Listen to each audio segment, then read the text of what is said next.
Welcome.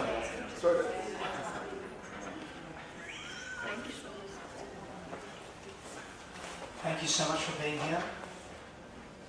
In Australia we have a, if you can't notice, I have a different accent to you. We have a, not everyone, but when we run events or workshops, it's really lovely to acknowledge the traditional landowners of this area, of this space. Now I'm not completely familiar, but it's just a moment to acknowledge the people that we're here or have been here for thousands of years and their innate wisdom and what they carry. So the wisdom that they carry into this land and into this space. So just a moment of recognition for that. So welcome. Thank you for committing to yourselves, committing to your growth, for being curious enough to see and hear and feel what Yana and I have to speak about this evening and to demonstrate and to show you with respect to conscious relating and intimacy. So my name is Stef. I reside in Perth, Western Australia. That's my base. And it is a beautiful place and equally as beautiful here in Miami. So it's my second time here in Miami. I was here many years ago. And it's a pleasure to be here. So a little bit about my background, and then I'm going to pass you on to Yamuna, and she'll get us started with a beautiful grounding meditation. So I have an extensive and diverse background in psychology and philosophy and other mind-body modalities, health modalities. I've been very blessed and privileged to work with amazing people throughout my career, throughout my time. People that have serious mental illnesses, so gaining really deep insight in how they relate to themselves and how they relate to the outside world. I've been privileged enough to work with elite special forces soldiers in the Australian Regiment, Olympians, gold medalists, elite fighters, and everybody in between in a physical, mental, emotional, spiritual capacity as well. So preparing people for gold medal events to preparing people for possible death or war. And it doesn't sound really nice. We're talking about conscious relating and love this evening. But what that actually does is it really provides us with insight if we pay enough attention, and we'll speak to the power of paying attention. If we pay enough attention to our inner workings when we are confronted with challenge and difficulty, it allows us to relate in a very particular way. In a way that actually enhances our being, that really maximises our potentiality. And I'll go into these statements and these phrases a little bit later. But enough about that for now, and I'm going to pass you on to Yamuna, and we'll commence. Thank you.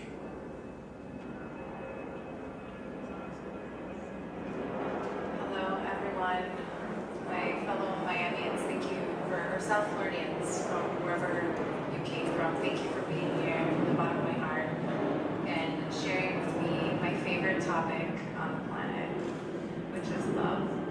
And for me, and as we discuss this, for me, and I believe for all of us, if we dig deep enough, we understand that love is the only thing that's real, the only truth.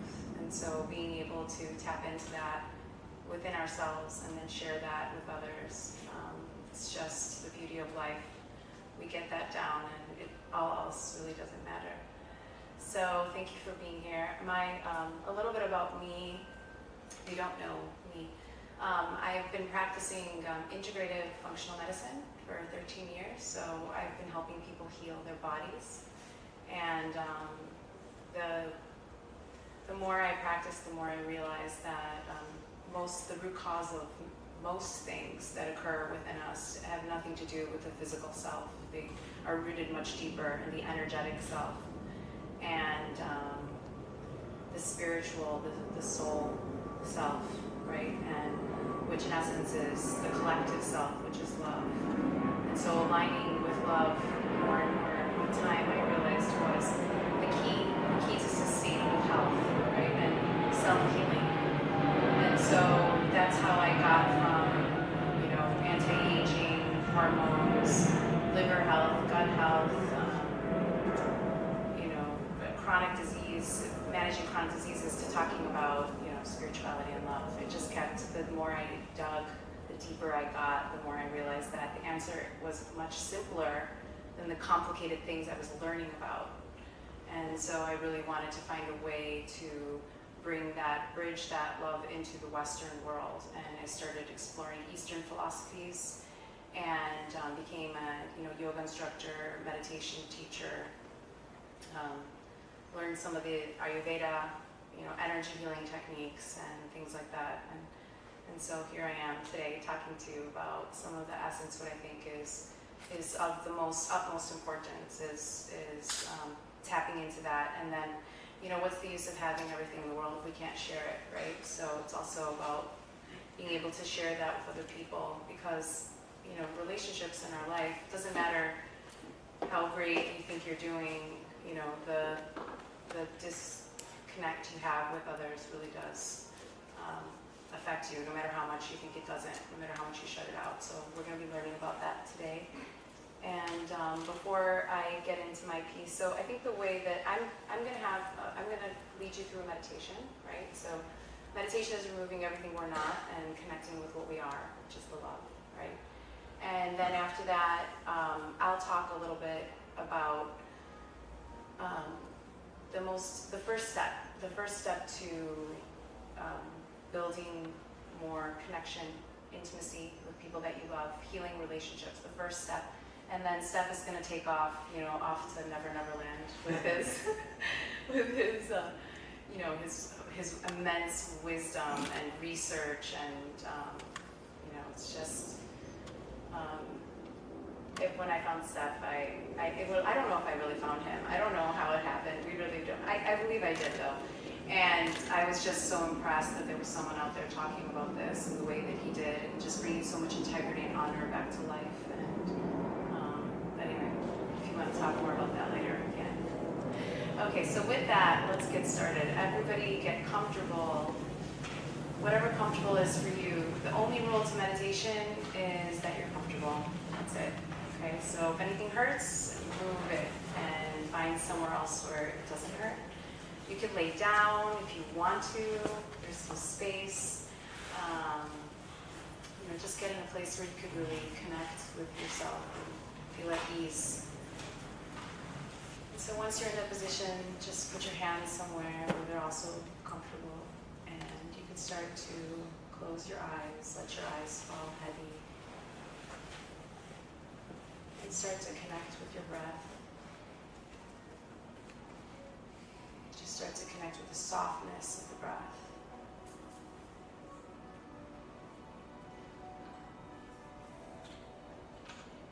Feeling the breath gently nourish you, and allowing that breath to soften as it travels down and deeper into your body.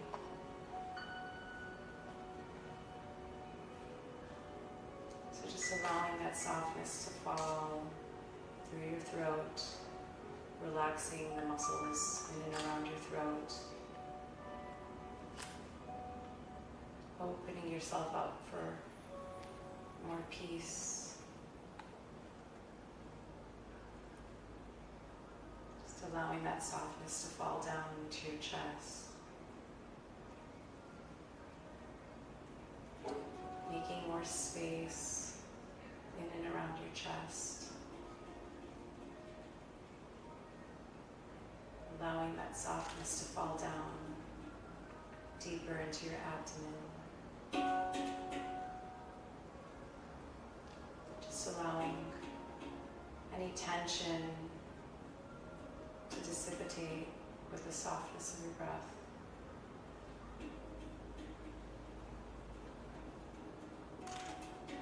Just allowing that softness to fall down through your body and down into the center of the earth. Feeling yourself softly connected now to the center of the earth, and all the nourishment available there for you with each breath. Allowing yourself to open up a little more for the vibrations of the earth to nourish you.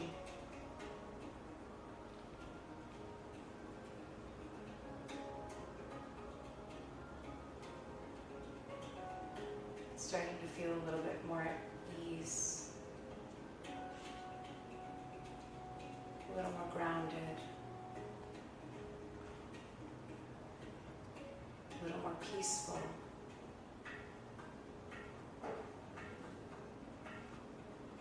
A little more safe.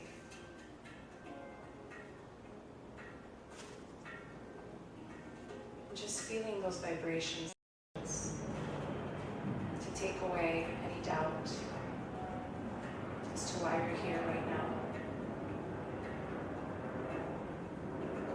Allowing them to wash away any questions you have.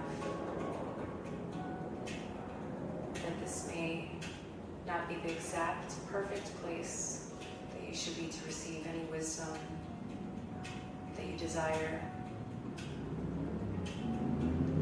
to improve your life, to deepen your relationships, to create the flow that you've been craving.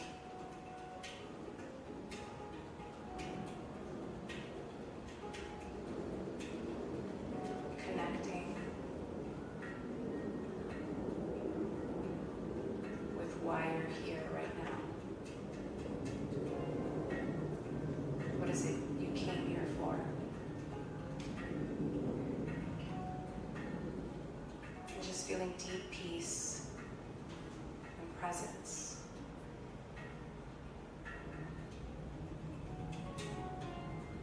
So from this lighter state of being, I ask you now just to rest in your heart.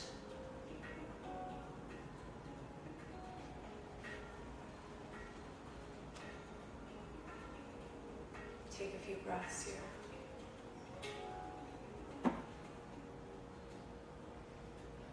Breathing into your heart and just softening it for a bit. Letting it know it's okay to relax, completely surrender here.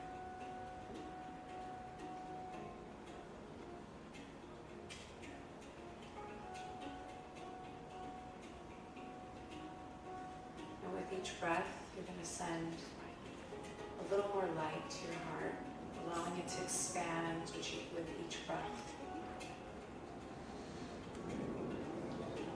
Allowing it to radiate a little bit more out of your chest and around you with each breath. Feeling yourself more connected with the truth of who you are. And more connected with everyone in the room here.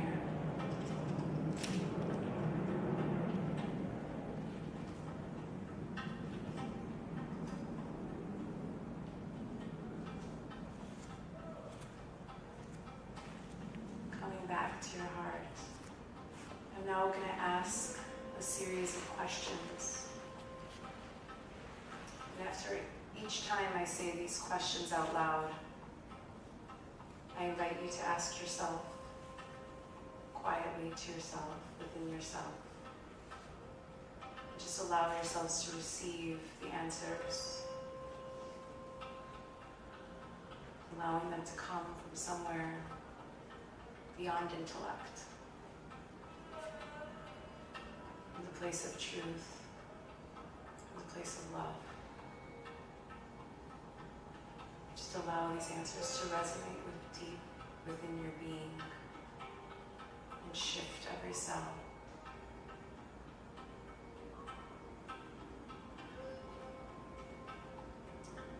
The first question: who am I? Who am I?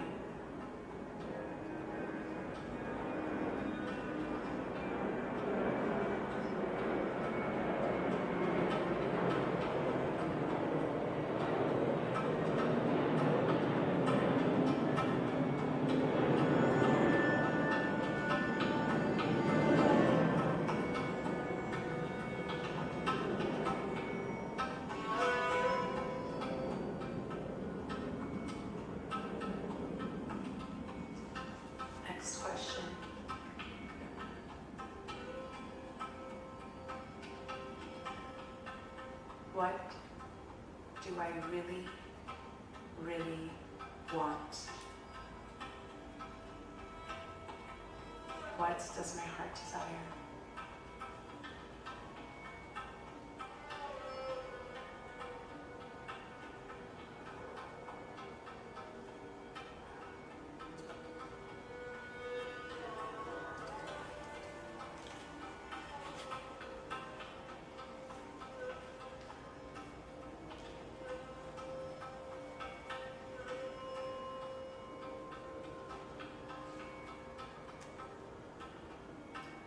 Next question.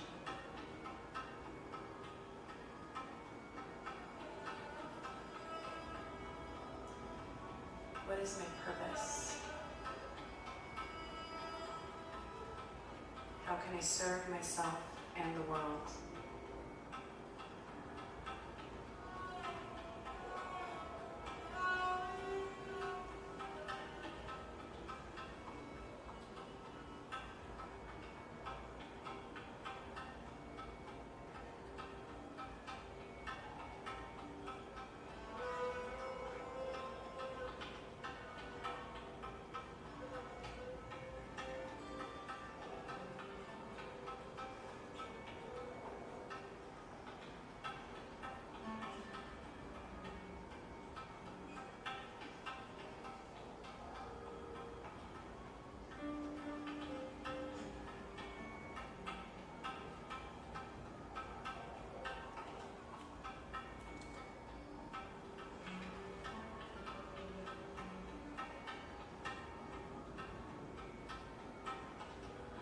Last question.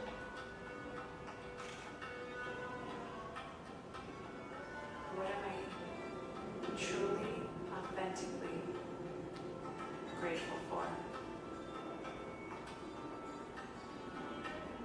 What am I grateful for?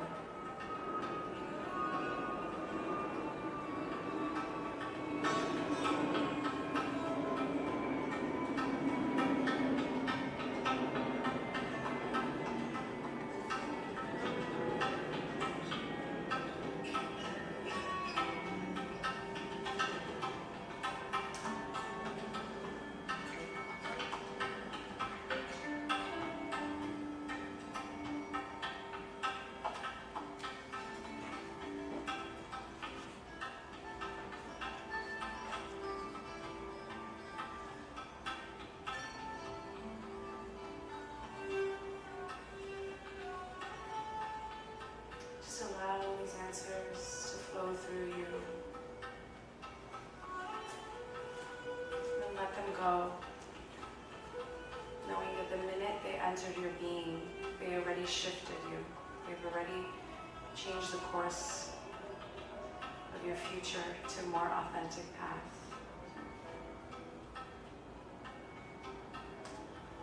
And just rest.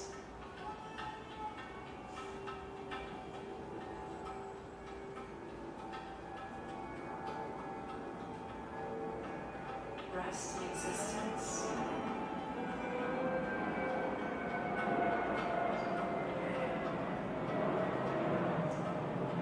Rest in awareness.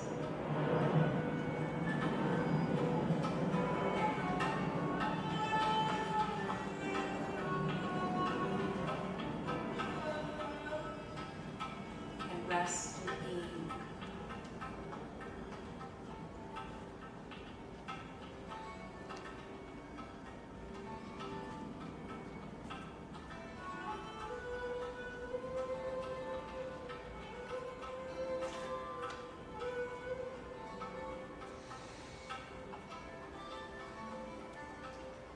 We'll now make some intentions for the night.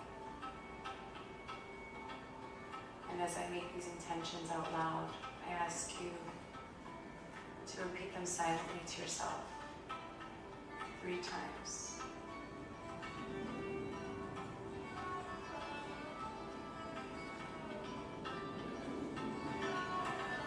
Joyful, energetic body.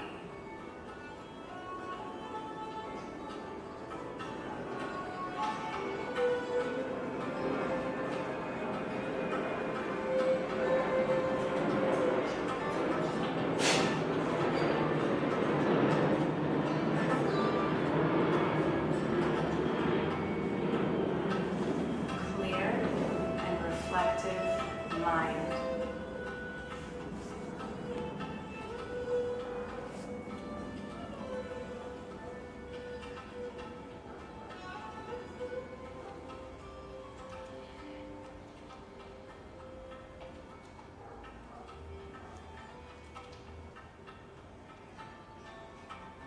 Loving and compassionate heart.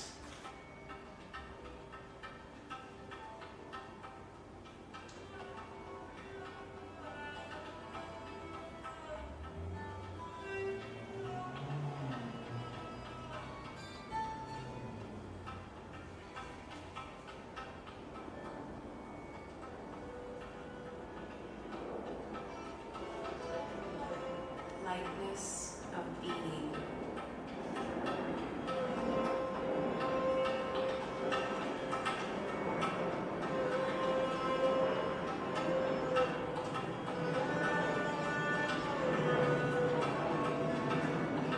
Allowing these intentions to flow. Now feeling more joyful. More clear.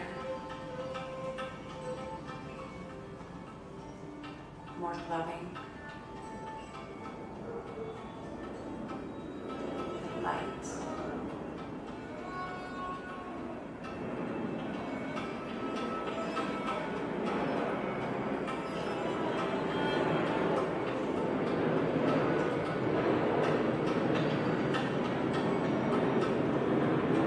Just connecting once again to our breath. Giving gratitude for this breath and all the love and the life it brings to us.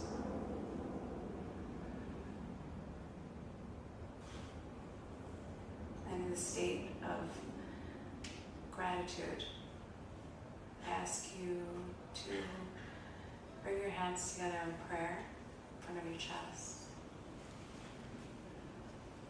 Just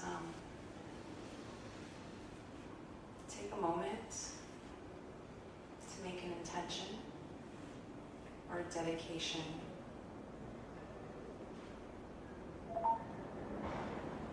to this experience or to what brought you here. Is there something or someone specific that you'd like to dedicate this time to?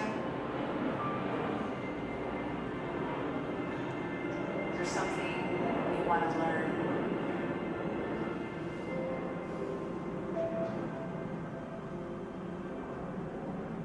Is there something you're seeking? Take a moment and just set that intention and dedication from this beautiful state of being that you have created for yourself.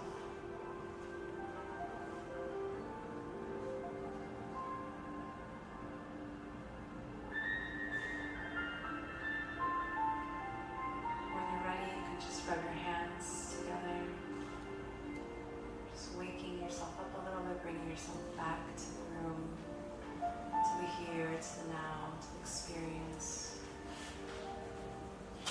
Maybe put your hands behind your neck and give yourself a little neck rub, shoulder rub.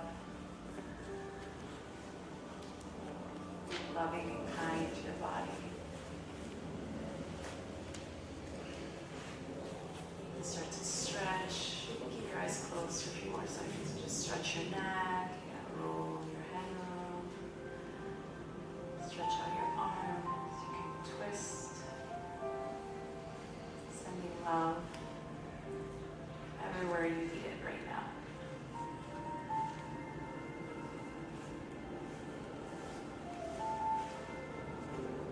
When you're ready, you can gently open your eyes. Bring yourself back to the room. If you'd like, you can bow to some of your neighbors, just showing some recognition, some thank you, some gratitude.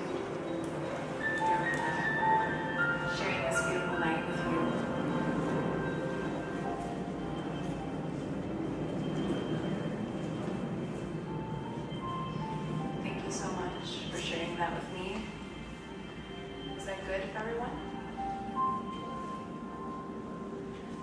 So I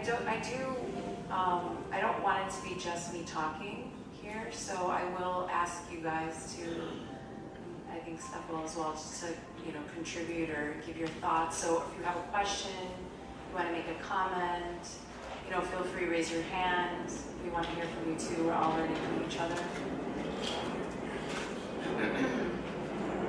So does anyone want to share anything about the meditation? Anything surprising? There's a lot of planes here tonight, right? I mean, it's like, they fly at night only? I don't know. Is this more? I don't know. Yeah. It's So, Miami. yeah.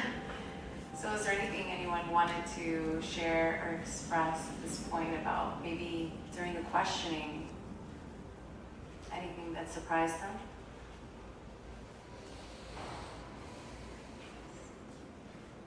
Oh, I was just going to say you did a good job, guiding me. Oh, thank you.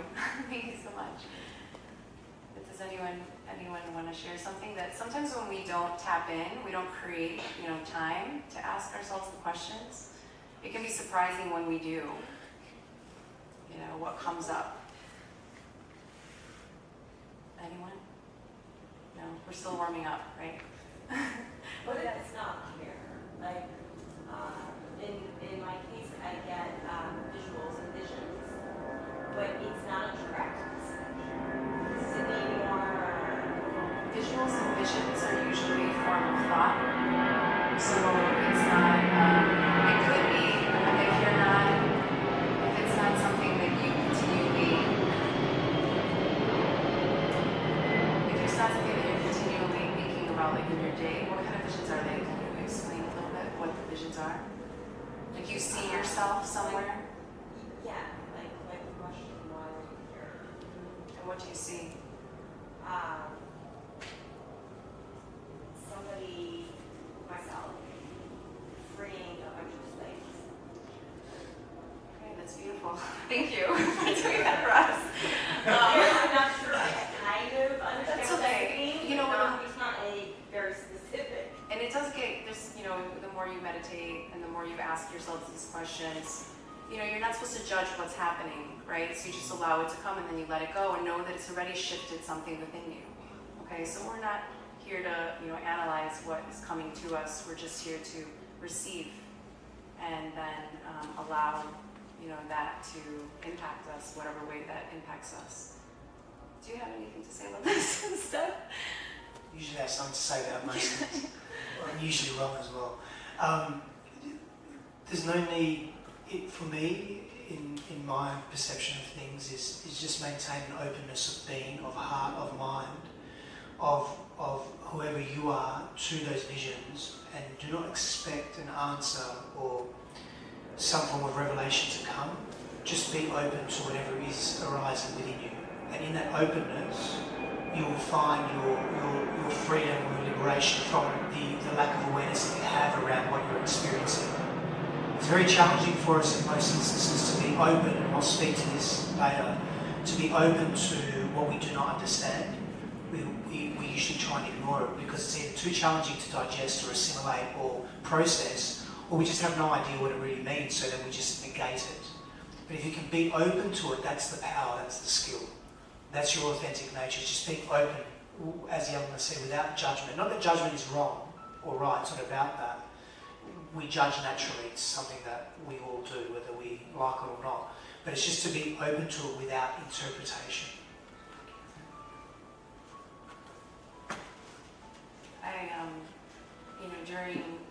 I teach primordial sound meditation, so this is, the questioning is actually a part of the process. But if you allow things as they come, if you just allow them to pass or run their course, you may get more information. And so it's not getting stuck on why am I seeing that? What does that mean? Just kind of allowing it to go through you. And with time, some of it makes sense, some of it will never really make sense, but you just know that whatever's happening, the receiving, it's just being able to receive that information, it's already shifting things within you. So, and Chad, did you have something to say? Sorry, Chad. I was just going to add, there's a real freeing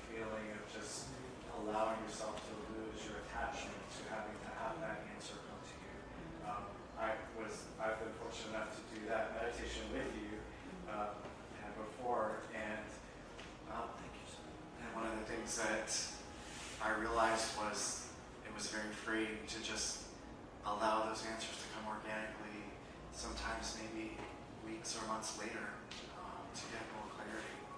And it's just a beautiful process to allow that. Yeah, and allow different things to come to you every time. Like, don't expect to have the same answers all the time. That's also beautiful. But the questions, who am I? What do I really want? What am I grateful for? What is my purpose? These are things that can give us a lot of self-knowledge, self-awareness. And so that leads me to the first part of this talk, which is basically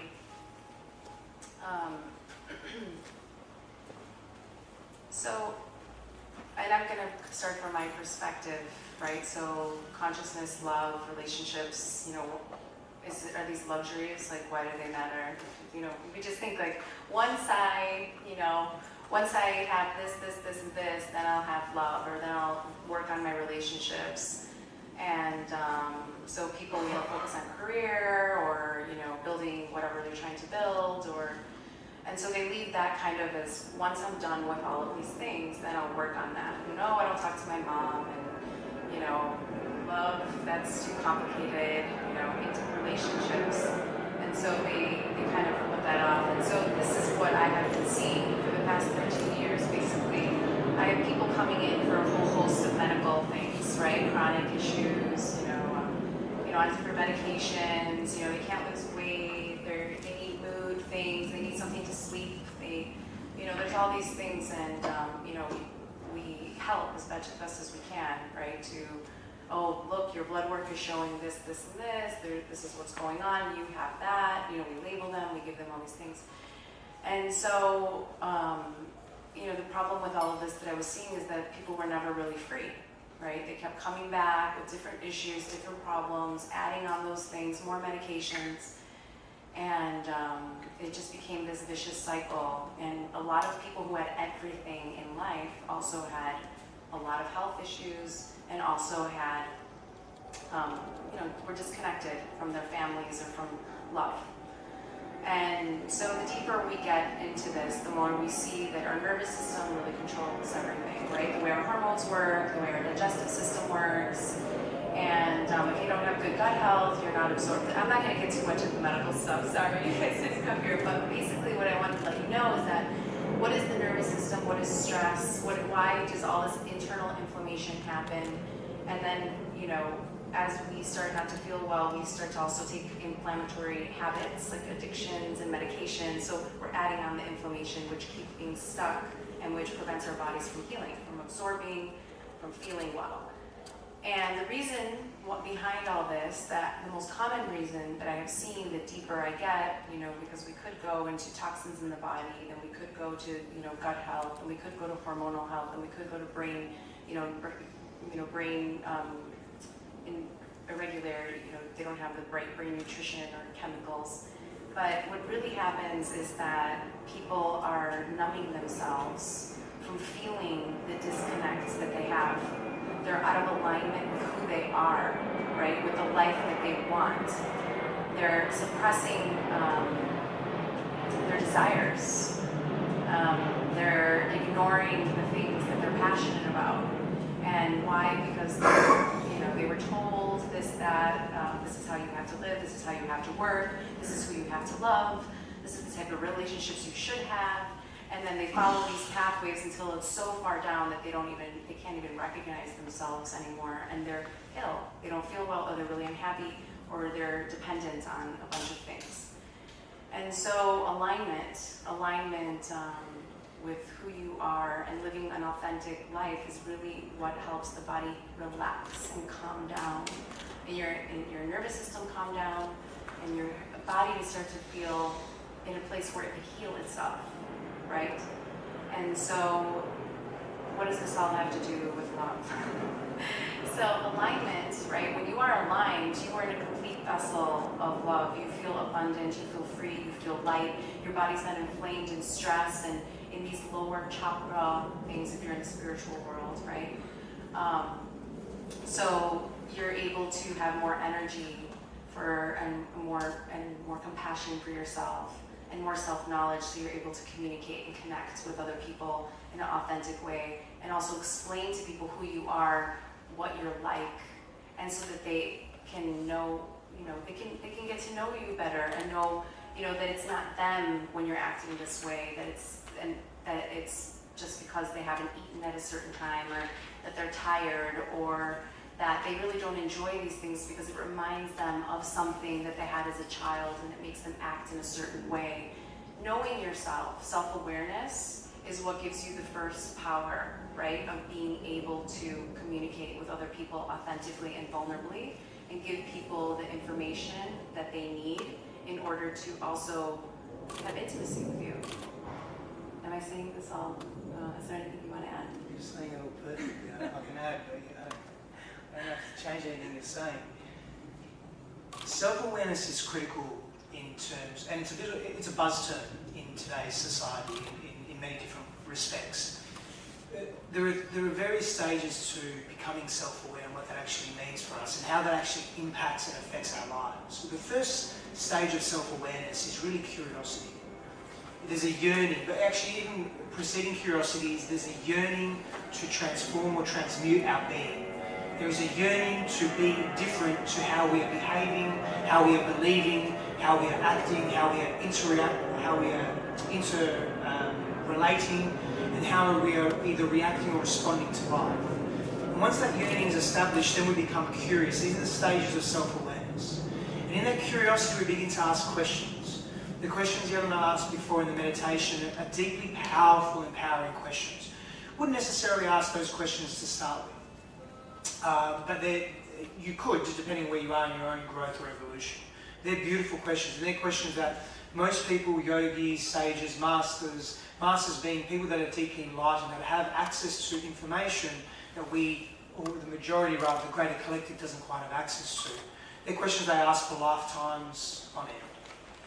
So as we transcend from these stages of awareness, we then move into a stage where we come out of ignorance or darkness, and we bring these questions, or we bring these aspects of self, these idealized versions of self, this authentic alignment into our periphery. And then from our periphery, we bring it into the forefront of our minds and our attention, our neural attentive faculties, but also our psychology, our emotionality, our spirituality. We begin to then embody.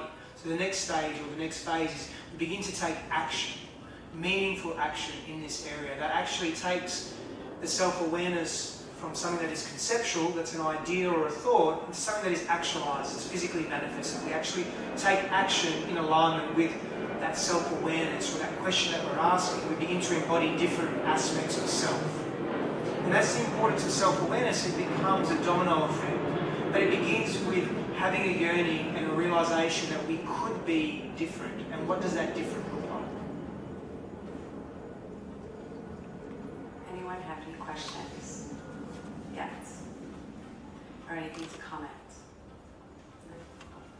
What are your favorite practices to get you closer, to where you want to be? Or Okay, that you so found great. on that? So yes, definitely. This is so we're moving. How do we know? How do we start to explore who we are, right? How do we know? How do we start to do that? Well, we have to create space for that, right? We have to create space to understand. And one way is meditation, right? Knowing when you feel yourself. What does yourself feel like? Okay, you're not irritable, you feel rested, you feel happy, you feel alive, you feel excited. So start to realize when you feel really, really good.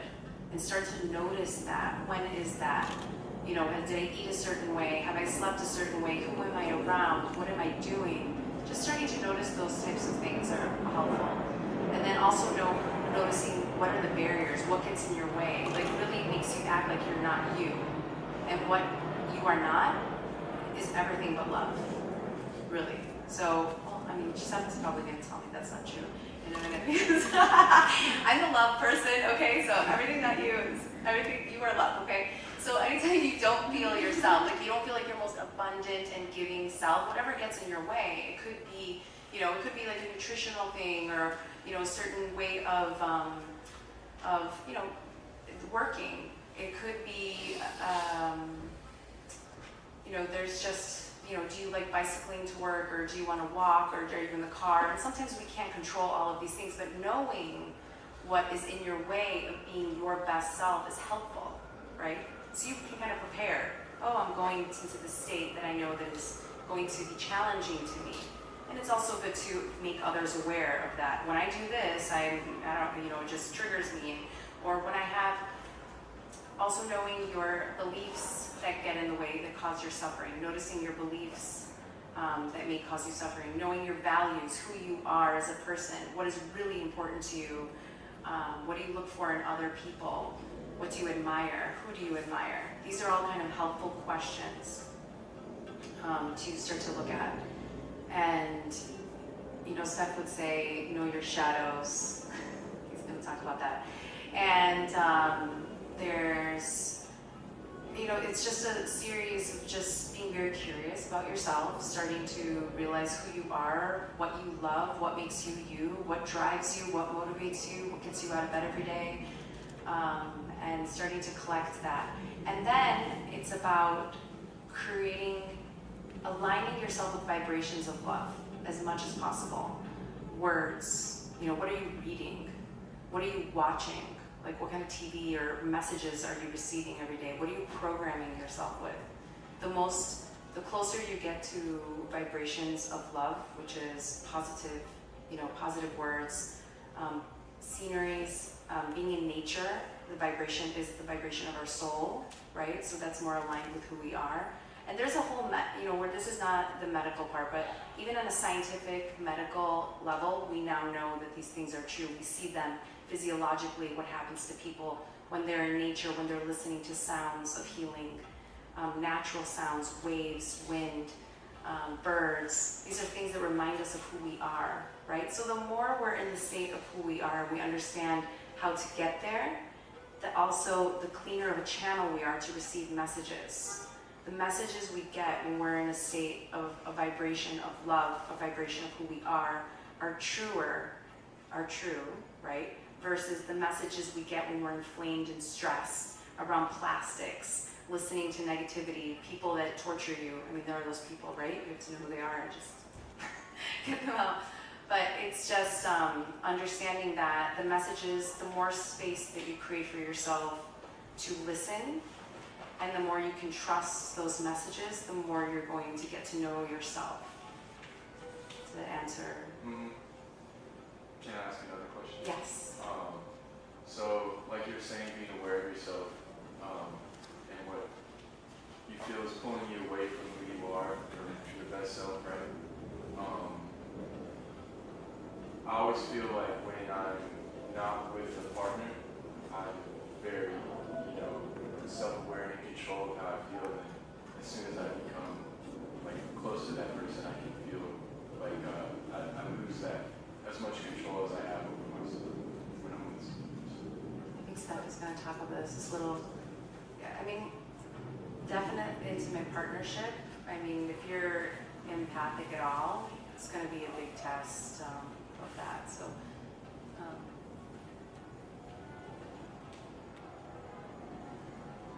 To lead off from, I'll come to you, Jeff, in one moment, my friend. To lead off from your first question, it's about creating space. Space is so important because space and stillness allow us to reflect and be introspective and discern, and that's the key word, is discernment. Whether an experience serves us or does not serve us, whether it hinders our growth or it doesn't. So for me, the primary purpose of our existence is to grow. Now that's different for everybody because everybody's at a different path, but essentially it's growth. So from one transient state to another, transcendence, and I'll go into transcendence a little bit later what that means. But openness, we have open and closed states of being. If we're perpetually stuck in a closed state of being, that's associated with restriction, fear and constriction, we'll never be able to grow.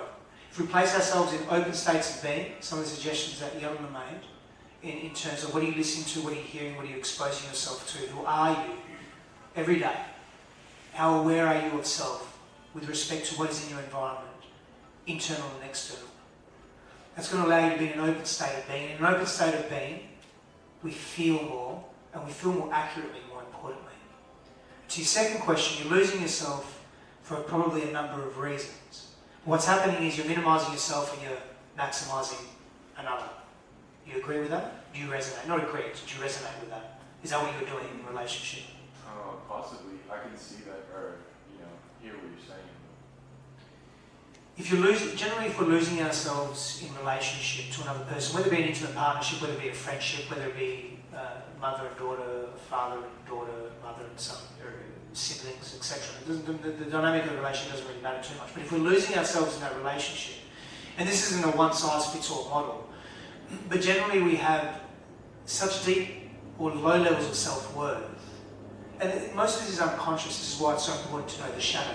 And I'll speak to this a little bit later. And fear and understanding all components and aspects and facets of self. In psychological terms, it's called the shadow. And understanding and knowing, connecting to all aspects of self really allows us to move into a state of wholeness again, which facilitates growth. So wholeness facilitates growth.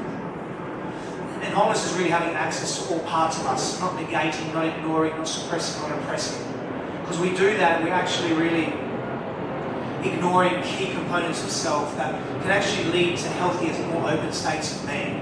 But if we're minimizing ourselves, our values, who we are, what our needs are, we're maximizing others, there are underlying fears there. So just be with that for a moment. I mean, there's not really the space to go into the depth and the detail of that now, but just sit with that. Sit with that means just be open to what that looks like for you. And it may not be that, it may be something else. But process of elimination is good as well. So if it's not that, then it's something else. Great, I don't have to go down that path, I can go down another path. So that's another option as well. But minimizing ourselves is really unhealthy in relationship. And it happens when we have a distorted sense of self. We don't really understand self, and we don't really connect to the fullness of who we are. And that's really difficult for people to hear. Oh, I used to be like that.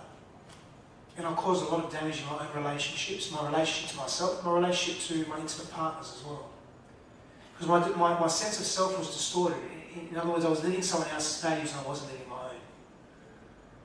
And I could almost see that from periphery, but I didn't have enough courage, or I didn't have the skills and the tools to be able to, well, the fortitude, the grit, the resilience comes with time. For some it does, for some it doesn't. Depends how adamant you are and what your intention is. But you can lose yourself in that. And the more you lose yourself, the more that becomes the norm for you. And it becomes more and more difficult to pull yourself out of that hole. So the more you can ask these questions now, and be really vulnerable and open, because vulnerability equates to courage, and I'll go into that later as well, is the more you really discover who you are and what your needs are. I hope that helps a little bit. Great, thank you. Thank you. Jeff, you had a question? You want me to run you the mic? You want me to run you the mic? No, I can yell. Oh! Right? I actually kind of have a really stupid question. No stupid questions, Jeff. Thank you, I appreciate that.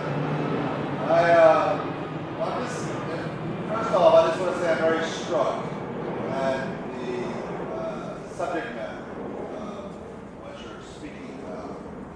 And I'm just kind of wondering, do you always kind of speak about this, or is this just the time for this kind of subject matter that you all are talking about? Myself and Yelena? Well, in general, let me explain why. I was recently, for a lot of my life, I was running around trying to do lots of things and, cover almost every base possible to find joy and happiness. Because when I was raised, I was taught that how I felt didn't really matter. It was way how I looked, and how I acted that mattered. So I didn't have feelings. And then I went on a journey of trying to avoid pleasing myself and find another way of living. So I got into this whole aspect of serving and helping others. And in that, what you just described, you were describing what I've been through until very recently. And I've been married for 16 years, and it became a toxic relationship because of exactly what you were just saying. And then Yelena, we go into that meditation, and you have me connect with the earth. And my wife and I got separated because it was so toxic, and we just couldn't handle it anymore. And as I was connecting with the center of the earth, which I didn't really understand that, because I thought I was getting grounded. You said I'm getting grounded, but you went way beyond grounded. You went down to the middle of the earth. At that moment, Lance's wife texted me 3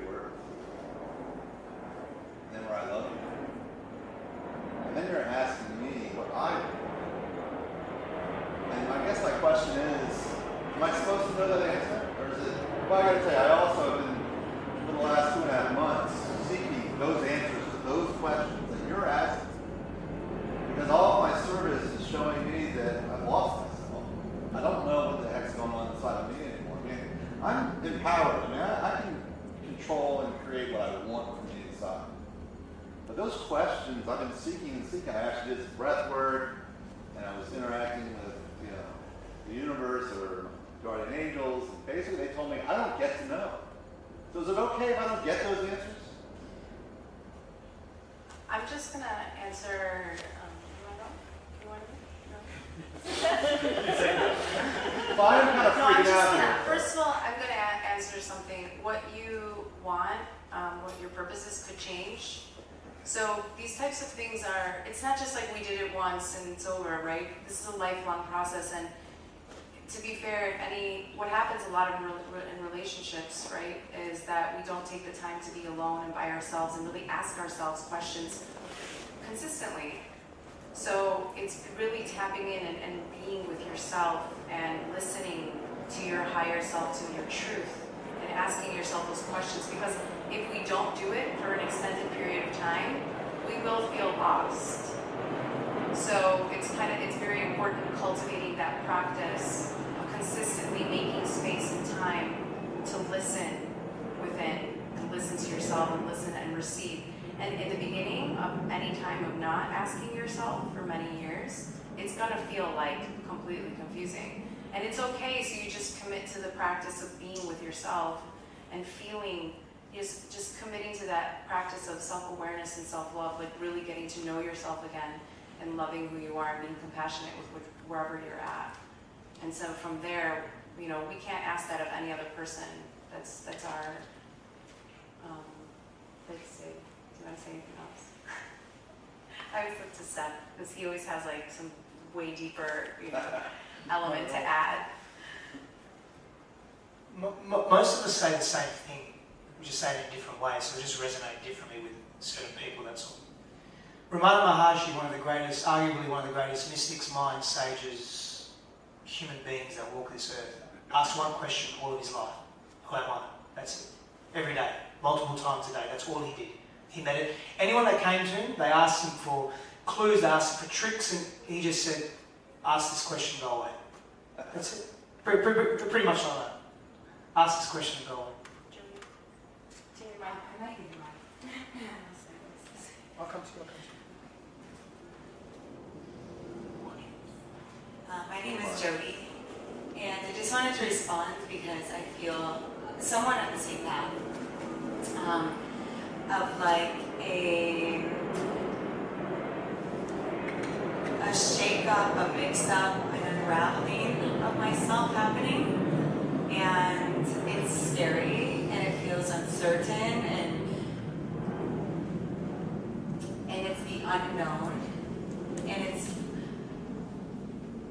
for me, I just fully surrendered to it, and it feels ironically very freeing.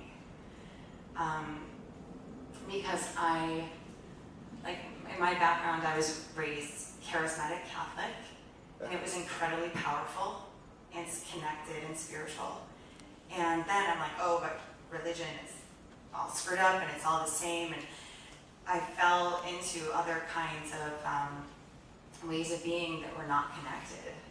And then I lost myself in that and made it all about the religion. And as I'm coming back around to finding myself again, I realized it really is all the same information and can be manipulated. But it's led me back to finding myself again. And it's been built differently. I feel like it's been built on, they say, build your foundation or build your house upon a rock. And it's just the unraveling, the restructuring, and the trust and surrender to the unknown, because I feel like that the universe at large can just find a better way. So, thank you.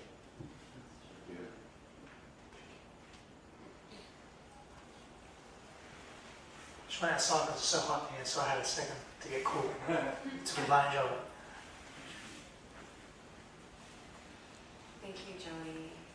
Yeah, so, many times through my self, exploration and unraveling, and I had to let go of everything that I ever knew, right, and get completely lost, and then rebuild, and that means also shutting things out, people out, things out for a second, things that didn't feel that they were bringing out the love.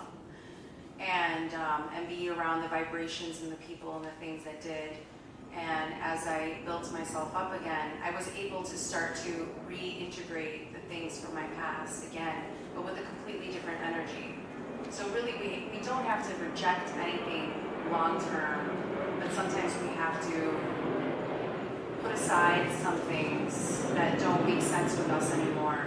And I don't know if I'm making this clear or more confusing for you, Jeff. Let me know. But last point. Thank you. It's really helpful. So, I think that the thing is non-judgment and commitment to self, and commitment to self-love, self-compassion, and just allowing yourself to be wherever you're at, and creating the space, feeling you deserve to create the space, and just knowing you deserve, right, to create the space, to be alone, to be places that nurture you, to be around beauty, whatever you feel beauty is, and allowing yourself to just sit there and be with yourself and really dig into who you are and what you really love. I remember the way that I can develop self-love for myself was I realized all the people and the things that I love, and then I realized how much I love that, right? So I would be like, the sky is my obsession, if anyone doesn't know. So I obsess over the sky, and I'm like, it's so freaking beautiful, and I see so many things, and does anyone else see these things that I see? And then I would be like, I love that. Like, I love that I'm so this feeling, this vibration of loving what you love and who you love. It could be your father, it could be a friend, it could be someone you admire, and just being like, I'm so grateful that I see that, that I love that. And that kind of built upon my vibration of just, commitment to myself. And that was just something that helped me. But, it was one into a little thing. But I don't know if we're off subject. In the past few years, I've been a long time. And in the past year, I've really seen you like embodying the feminine, the goddess, with such like more than ever. Like you've always been amazing. Can you speak to the divine feminine, the masculine, and how when that's ready to come together, Actually, it would seem like I would answer that question, right? But I really think that Stef might be a more appropriate one to talk about that, because I really admire the stuff that he's been, I've learned a lot from him in terms of those polarities, but not knowing these things and what I was embracing and what I loved. And what I did realize is that women who didn't in my clinic that were rejecting parts of their femininity of themselves, I saw them more inflamed in certain ways. And it can be, everybody has their own balance of femininity, masculinity, and he says that we all have them, and but there's certain ones where there's certain ways of being that are more healing for ourselves because they're authentic for who we are. I'm very feminine, and sometimes during my life and my stress, I put myself more in my masculine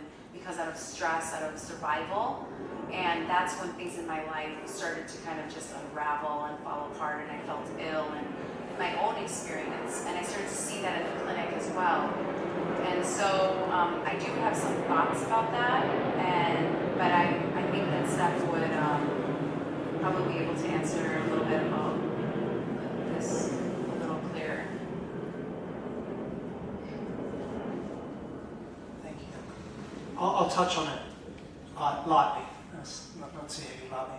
So we're made of contrast. So masculine and feminine, again, I'm wary of, we use them, there's nothing wrong with buzzwords, they're great. In fact, they're necessary, they're buzzwords for a reason, because they carry a great deal of value.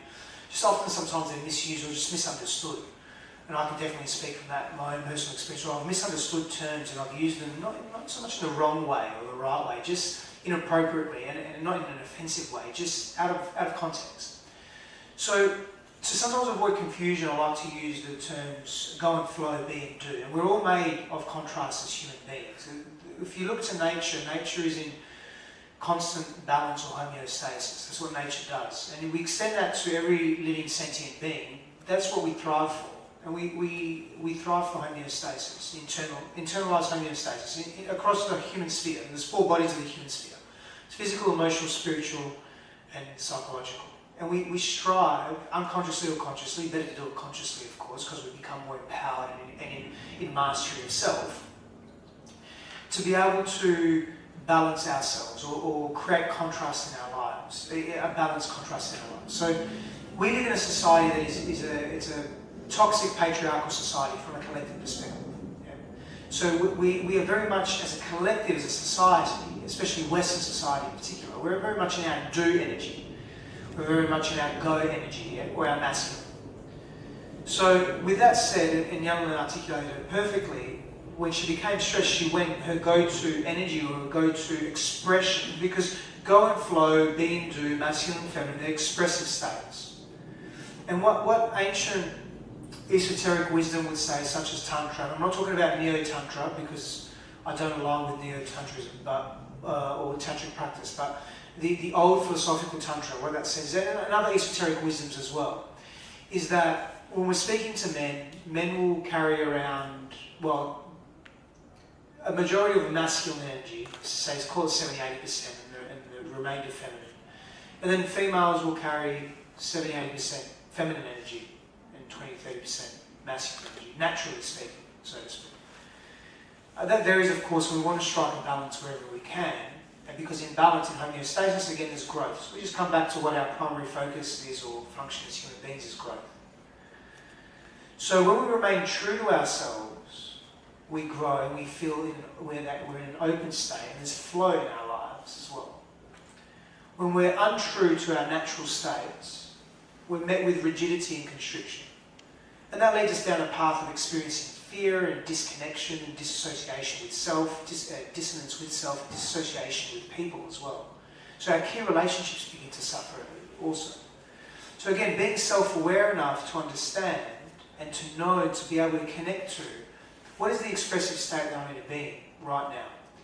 The problem that we face as people in our society is that feminine energy or flow energy or be energy is not really valued. That's a fucking problem. It's a huge problem.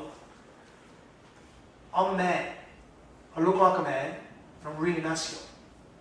But I value flow energy. I value be energy. Hugely. Like, considerably.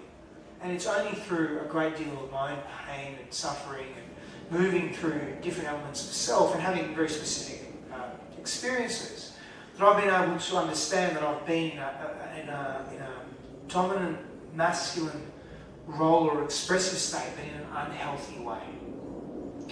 Anything that's too extreme is unhealthy anyway. It becomes unhealthy.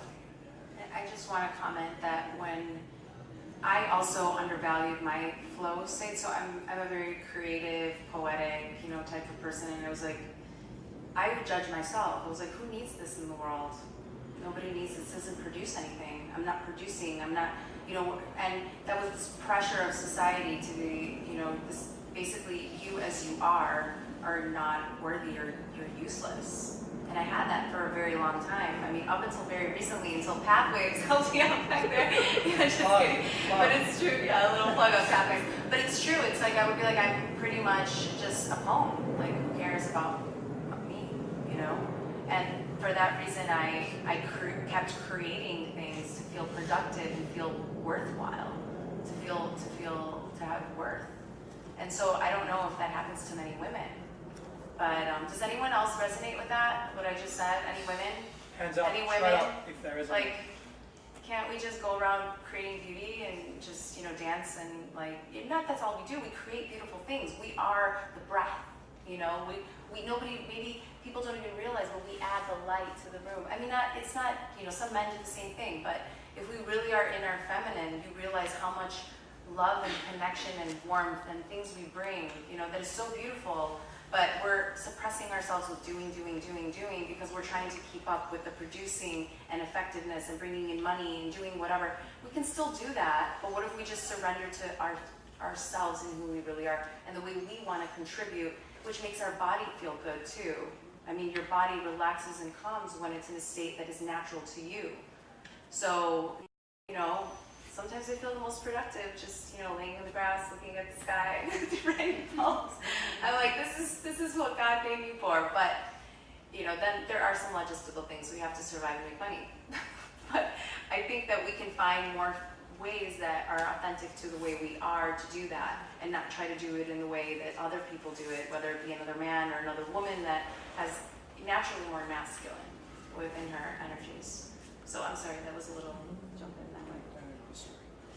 So there are multiple characteristics that are carried by the varied expressive states of masculine and feminine. And it's not that a woman cannot be masculine or a man cannot be feminine. They'll do it in their own way. And it's about understanding that. And the reality is that it's a product of deep learning of self and of what makes us human. And it's something that has been occurring for hundreds of thousands of millions of years, since the beginning of humanoids, like before, when consciousness was incepted. And depending on what ideology or philosophy or esoteric wisdom you follow, that could be anywhere from a few thousand years ago to infinity. So it's a process, it's a long process, but it's a joyful process because you're learning about you. That's the beauty of it. So I don't want to go too deeply into those constructs just yet, but have we not answered your question, but have we shed some light to a little bit of that? Yeah? Cool. Good. Yes? I just wanted to add that a realization I came across yesterday. So, as I see it from my perspective, is that we're all source and we're all one, we're all the same. But when we get into this body of a male or a female, we become at some level separate. And when I came across it, I was thinking, I was always in this yearn or not seeking, but this need for a relationship, a person from the opposite sex, right? And I was thinking, well, if you're at this level of enlightenment, then why would you need that opposite in your life? Because you're whole, you're complete, right? And then when I came across this, I was thinking, it said no matter how enlightened you may be, it's still at some level you're separate. So you're still seeking at some level that opposite, that companion, and that's okay. It's okay to have that yearn for if you're a female, male, female. And I had always thought, why do I still feel this need? Because it's your opposite. It's your partner. It's your we all have make you whole at some level. We all have the same value. We all are perfect, whole, and complete, exactly the way we are. But we're here for a beautiful experience and the highest form of expression. And for me, sharing at least with one person on this planet would be kind of nice, wouldn't it? To share and express yourself in that way. I don't know. And I kind of also see it as that I may have a really different, unique perspective on this, but when you say, I love you, I would say it in a different way. I would say, I love myself, therefore I can share my love with you. Yeah, that's beautiful. Thank you. Thank you. Thank you so much.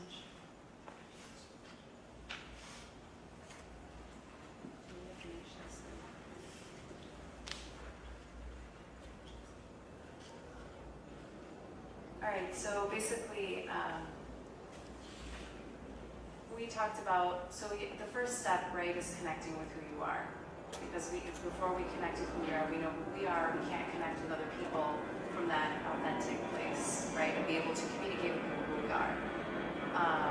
And that helps build the intimacy that we seek, right? So how do we, just to recap a little bit about how that might look like, is basically learning what is in your way and removing that. So beliefs and inflammation, things that cause you inflammation, things that cause you stress, trying to figure out what that is and then coming up with plans of how to manage those things, right? And also feeding yourself things that feel more natural to you, being around things that feel more natural to you, vibrations that feel more natural to you. These are all ways that you're going to get more connected with what the truth of what is, and that is love. And so then once you're starting to learn all these things, then you're going to want to start to really have more formalized self-awareness practices.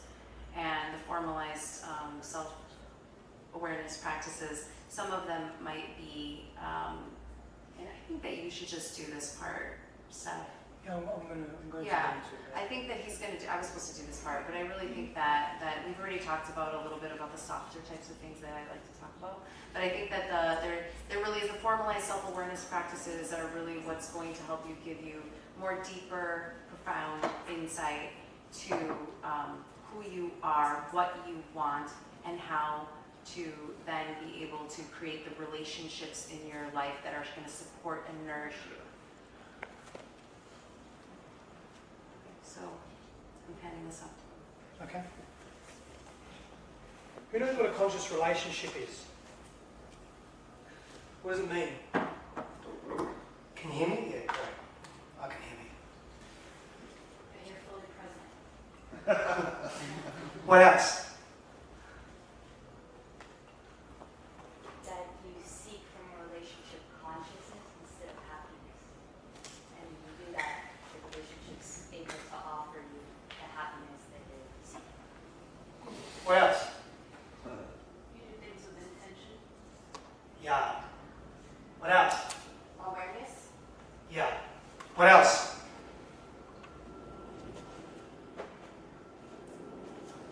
Coming from love, not ego. What's ego? Sorry to put you on the spot for that. Yeah, I spoke up. Self-centered fear. Self-centered fear, nice. So looking for your own sense of self in somebody else versus coming from the purity of love. So, yeah. All of the above and more, of course. All of this and a lot more. Conscious relationships are simply relationships are relating in a particular way that aligns with your values, your authentic nature. Simple as that. At its simplest form. So, if you, real simple example, career-orientated example, if you want to be a firefighter, yet you're sitting at a desk all day being an accountant, and you're hating yourself, and you're hating your experiences because they're not aligned with you. Simple example. That can transcend into every area of life. I have 9 areas of life that I use. Vocation, career are one. And they make up who we are. They contribute to our states. But we have limitations around intimacy and conscious relating. Oh. Conscious relating. And we have practices that can enhance our conscious relating and the way we connect with ourselves and the way we connect with others. And to lead off with what you said earlier, what was your name, sorry? Crystal. What Crystal said earlier about wholeness within self.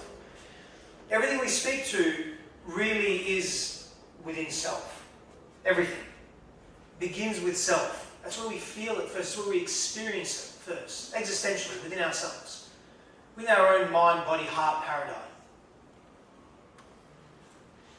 So I want to go through what some limitations are around conscious relating and around intimacy. And who knows how many forms of intimacy there are? What's the most common form of intimacy?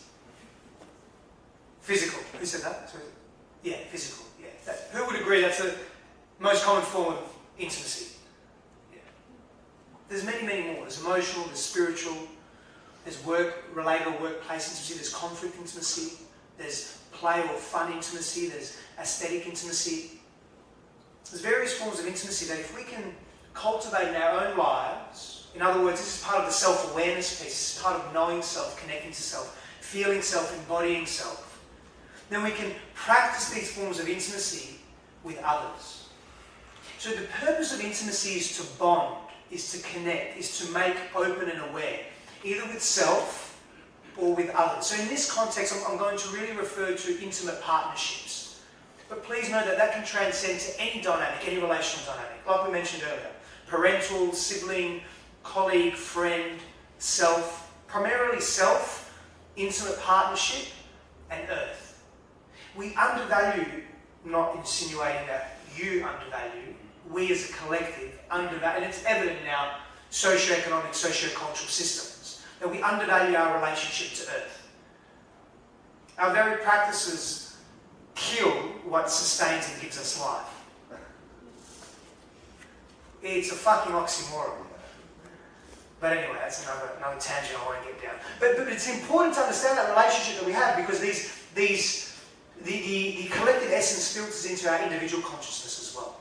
Okay, so let's go through some of the limitations. So these are, I'm going to provide you with some tools, so to speak, around relating consciously, relating with a level of awareness and alignment in self, which is super important. So superficiality.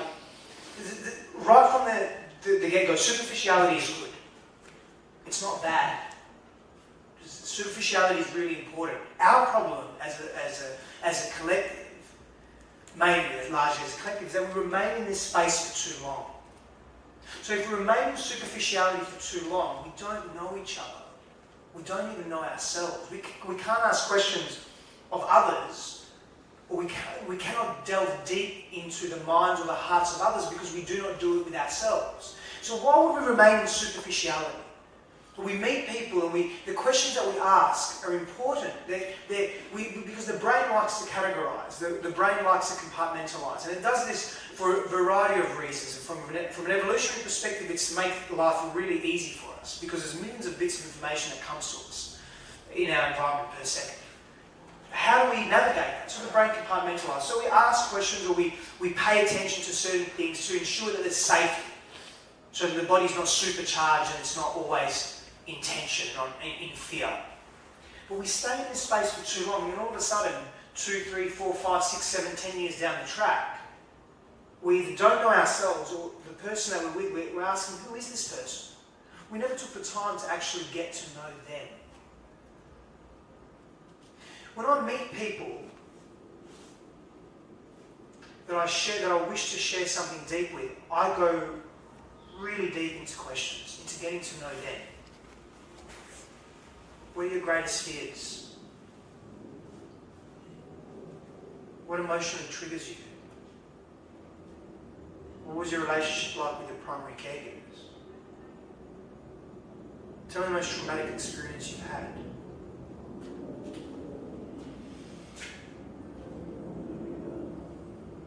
And I wouldn't do that without disclosing that first. Because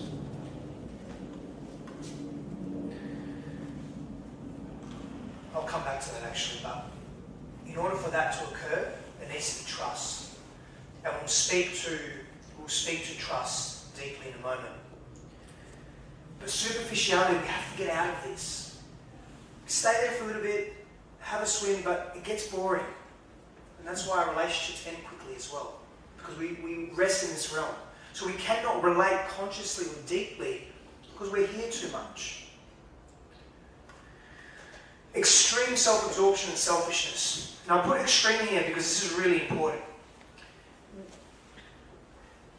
Who believes that being selfish is bad or wrong? Hands up.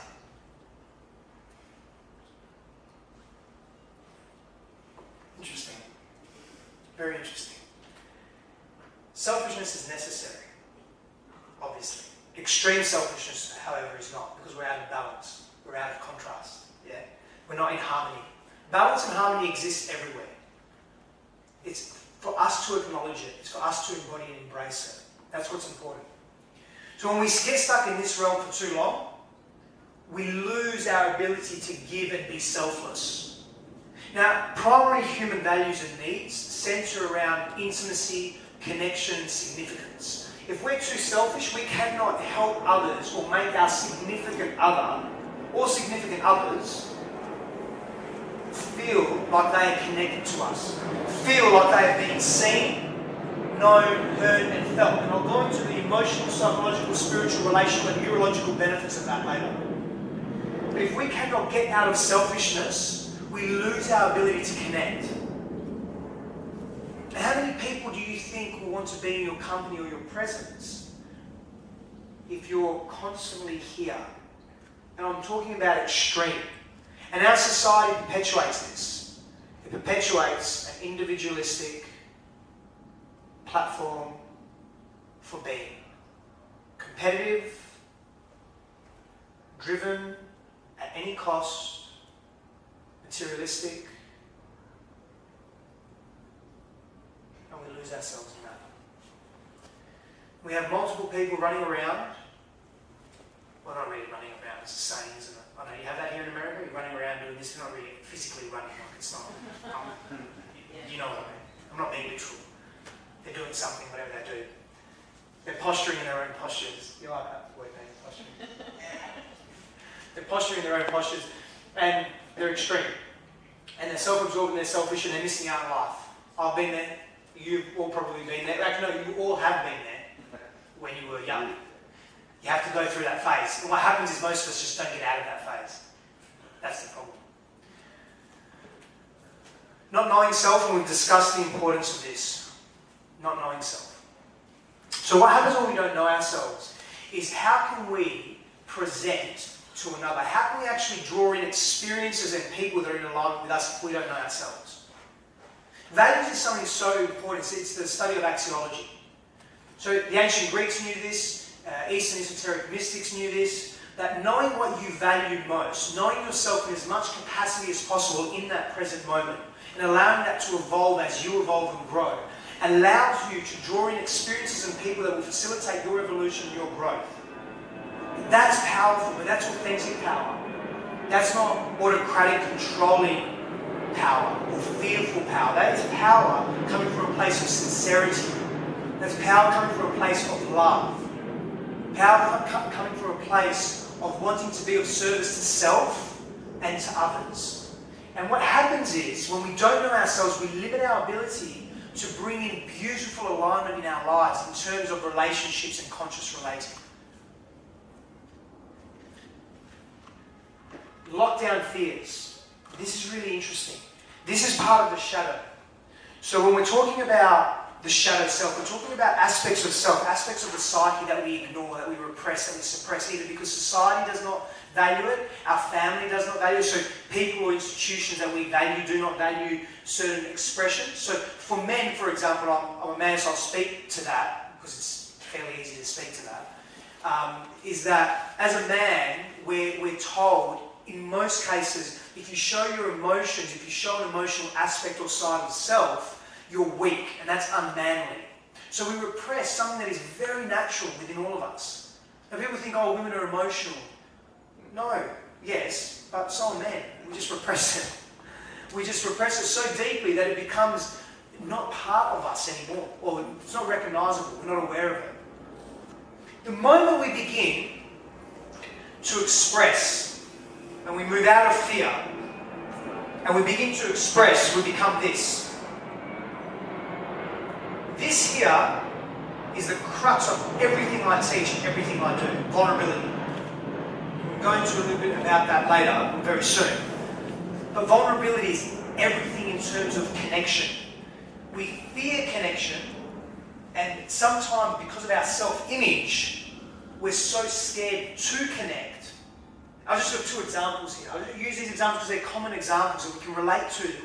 All of us, or most of us, can relate to these in some capacity at some stage of our lives for various reasons. So we're unable to connect, or we're fearful to connect because of potential trauma that we've experienced, and we're scared to go into that trauma, to delve into it, to connect to it, to move through it, so that we can relinquish the pain that we have around that, and the pain that we have around our own self-image, whether it be physical, emotional, psychological, spiritual. That's not super relevant in this case, but it's the hindrance that we place on ourselves that we're not enough.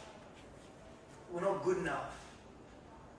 We don't value ourselves enough. We're not worthy enough. Now, this can be a conscious or unconscious dialogue that takes place, an internal discourse. If it's unconscious, it's worse. We do not know where our pain is coming from, which frustrates us, which leads us to experience this and an array of negative emotions, the frustration, the intensity, the constriction in self. The nervous system literally tightens up. We get angry and we project. It's natural to project. The ego doesn't like to assume responsibility for anything in life. The ego prefers to project, blame, shame someone else. But in doing so, we blame and shame ourselves anyway. And when we chronically experience anger in our environment, we assimilate that through various areas of the brain, the amygdala being one of them. We then release a series of cocktail of hormones, neurochemicals, like adrenaline, cortisol, noradrenaline, and when these hormones or these neurochemicals are consistently released, because we don't have this, and if we don't have this, we cannot, pardon my writing, it's as good as my accent, we cannot self-regulate our emotions. So what happens is, physiologically, well, emotionally, first of all, we feel shit. We feel really bad. We feel down. We're in constant tension and we're pushing people away, because how often do you want to be around someone that's chronically angry or upset? Hands up. Who wants to be around someone that's chronically angry or upset? Yeah. I do, because I feel I can help them, but that's different. So what happens is calcium builds up in certain areas of the brain, hypothalamus, prefrontal cortex.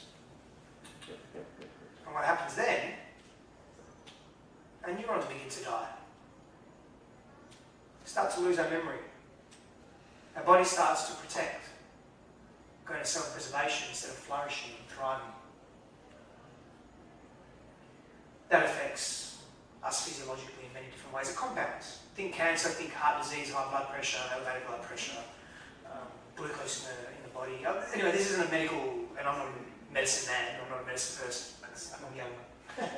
She could speak extensively to that. But the point is it affects us physiologically, and if our physiology is not in good shape, this is becoming worse and more intense. And we begin to lose ourselves. Then we experience big D word.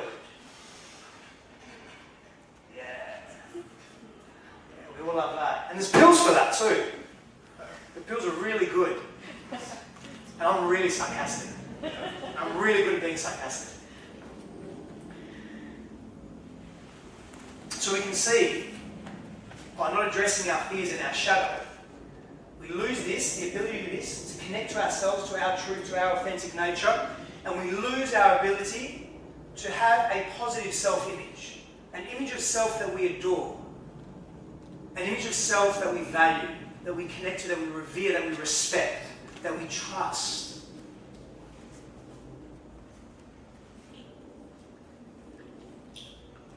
This is really interesting, sexual dysfunction. And this is a huge limitation when it comes to conscious relating. Because we have so many apprehensions around who we are, we have, what's that word? Yeah, well, maybe just, yeah, maybe. Inhibitions. You thought it did. Yeah, I did it for you. Yeah. Inhibitions. We have inhibitions around our sexuality as we grow up. Most of us. This is a fact. This is the reality of the world that we live in. And we bring those sexual inhibitions, and some people are severely traumatized as children. And the stats are really horrific in many different cases. I work with this, I deal with this. It's not really work in my service, but I'm exposed to this daily, and it's horrific, and it's sad, and it's deep.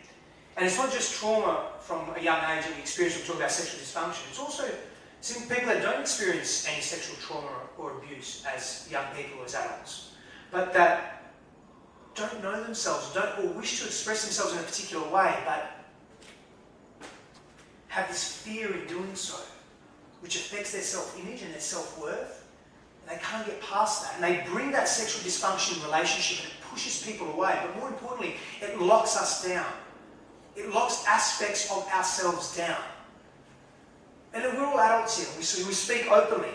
There are people that wish to experiment with whatever it is they wish to experiment with, and they don't. And they bring those inhibitions and those fears, those unconscious fears, into relationship, into intimate relationship with self and with others, because they don't want to be judged. They feel they're dishonoring themselves or something that they value, some hierarchy, that a perceived hierarchy they have that's external to them.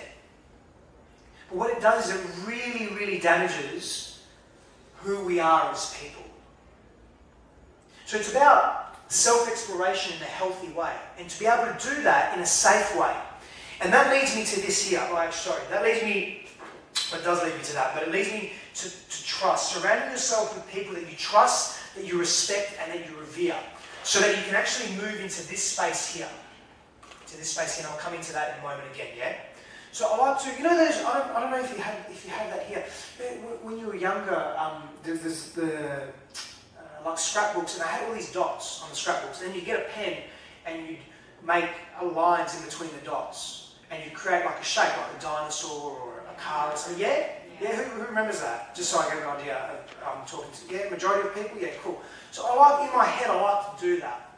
So you can sort of tell I'm sort of creating like a Tyrannosaurus Rex or a car or so like a plane or something, you know, that's kind of, connecting dots, that's what we're doing here. Because when we connect dots, we get a feel for who we are, and we can connect to ourselves then with greater clarity as well, yeah?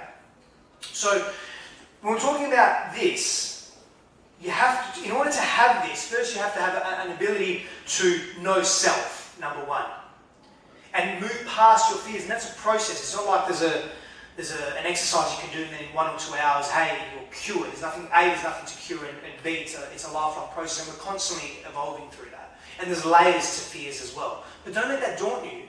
Get excited. Like, get excited about knowing self, yeah? Yeah. I was actually going to say, I didn't know, I was going to say, did you want to say something?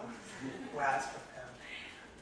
So I also want to tell you, I know this looks overwhelming. Sometimes you're like, wow, all of these things, you know, I'm going to be by myself for a really long time. And I just want to let you know that it's, you know, bringing simple awareness to things is enough sometimes to shift many things just by realizations of any sort of connection or any sort.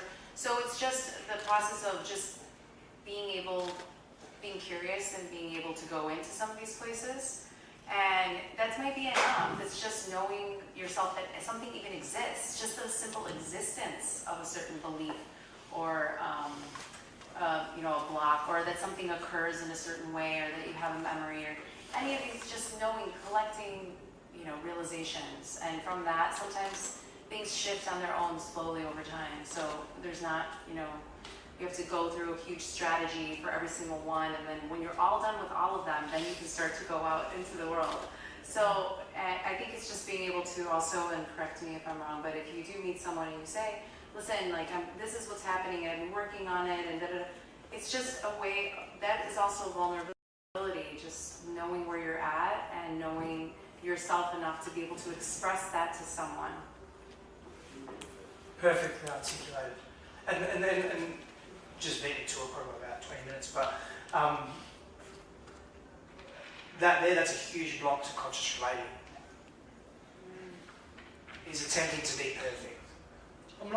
This is not about philosophically stating that perfectionism exists or it doesn't exist. It's a play on words, it's linguistics and it's semantics, and it's irrelevant. But this here, the feeling state of this, really blocks us from connecting deeply to people as well. And it really keeps us here in superficiality. So please don't be overwhelmed with this, because this isn't strategic. This is about, it all comes down to this. Knowing self. And there's just layers to knowing self. Start somewhere. This is not going to hinder you. If you're on a journey of self-discovery and you can own who you are, and you can be vulnerable with yourself, with who you are, where you are right here, right now, do you know how beautifully attractive that is to another human being? People love flaws. See what people don't like. Read my Facebook page. I announce a new flaw every week. But that's attractive. That, That's attractive because it's vulnerable. It's open. It's real. You know what you're getting. Vulnerability creates trust. Hugely. And trust allows us to explore. So there's 3 types of people when you're relating. There's 3 types. When you're expressing yourself, when you're being you, there's 3 types of people. When you're newly expressing yourself, so when you're exploring new aspects of self, it's imperative that you understand the 3 types of people that you're speaking to, or you're communicating to, when you're communicating your truth. The first type of person is that person that absolutely gets you and resonates with you. They hear you, they feel you, they see you, you feel safe.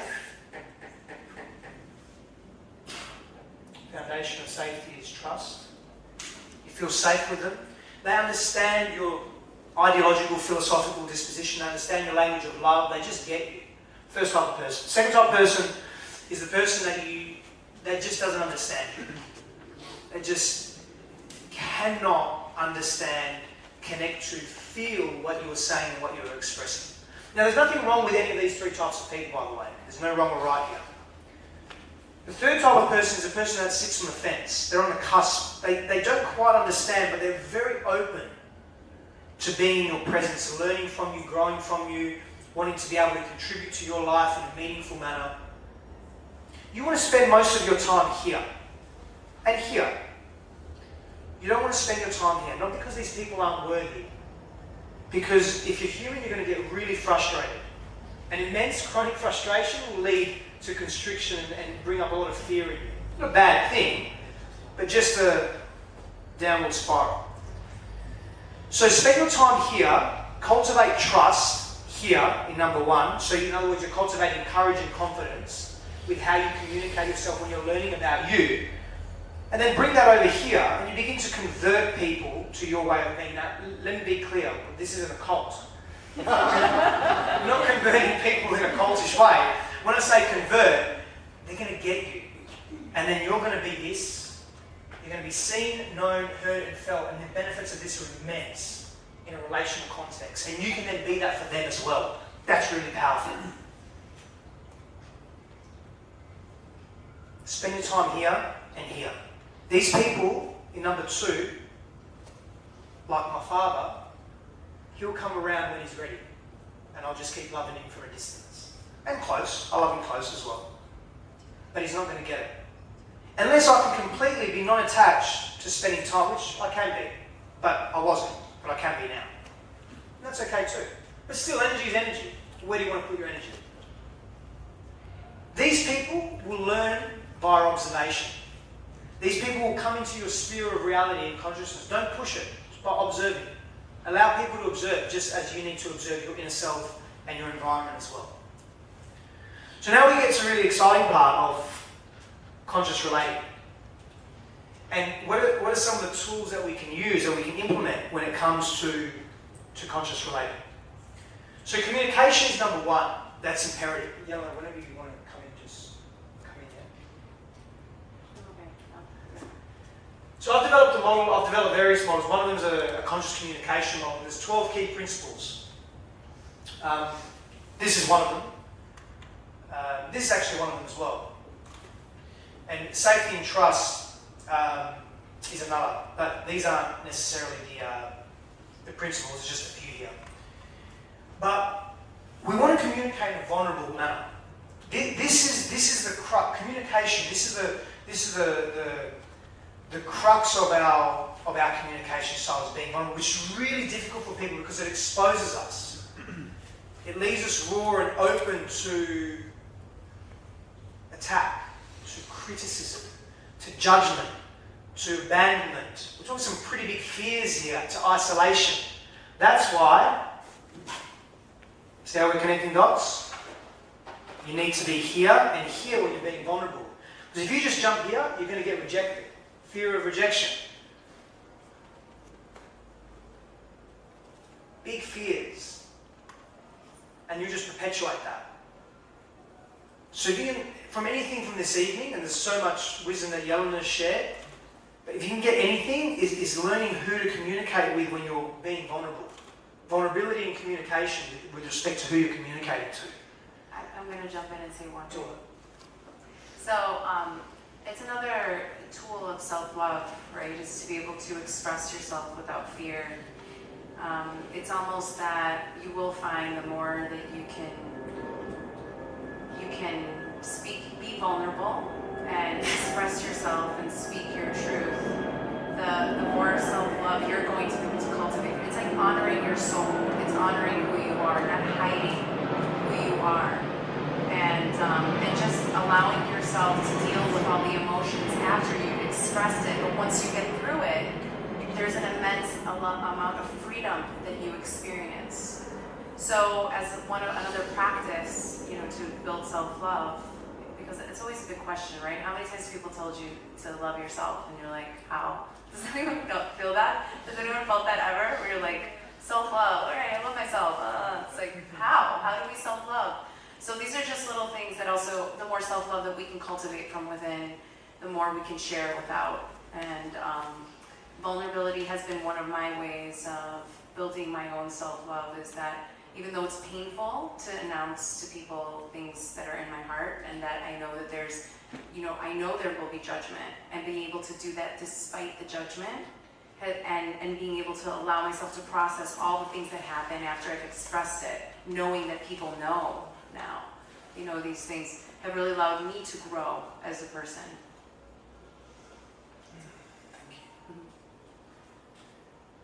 Communication. So when we're speaking about vulnerability, there's 5 levels of communication. The first 3 have 0 emotional content. So this is just a little bit of, call it intellect, whatever, but it's interesting because it will change the way you begin to communicate with people. You'll be more mindful now, because it's about mindfulness, it's about being attentive to self. So the phatic stage is there's how are you? Simple form of communication.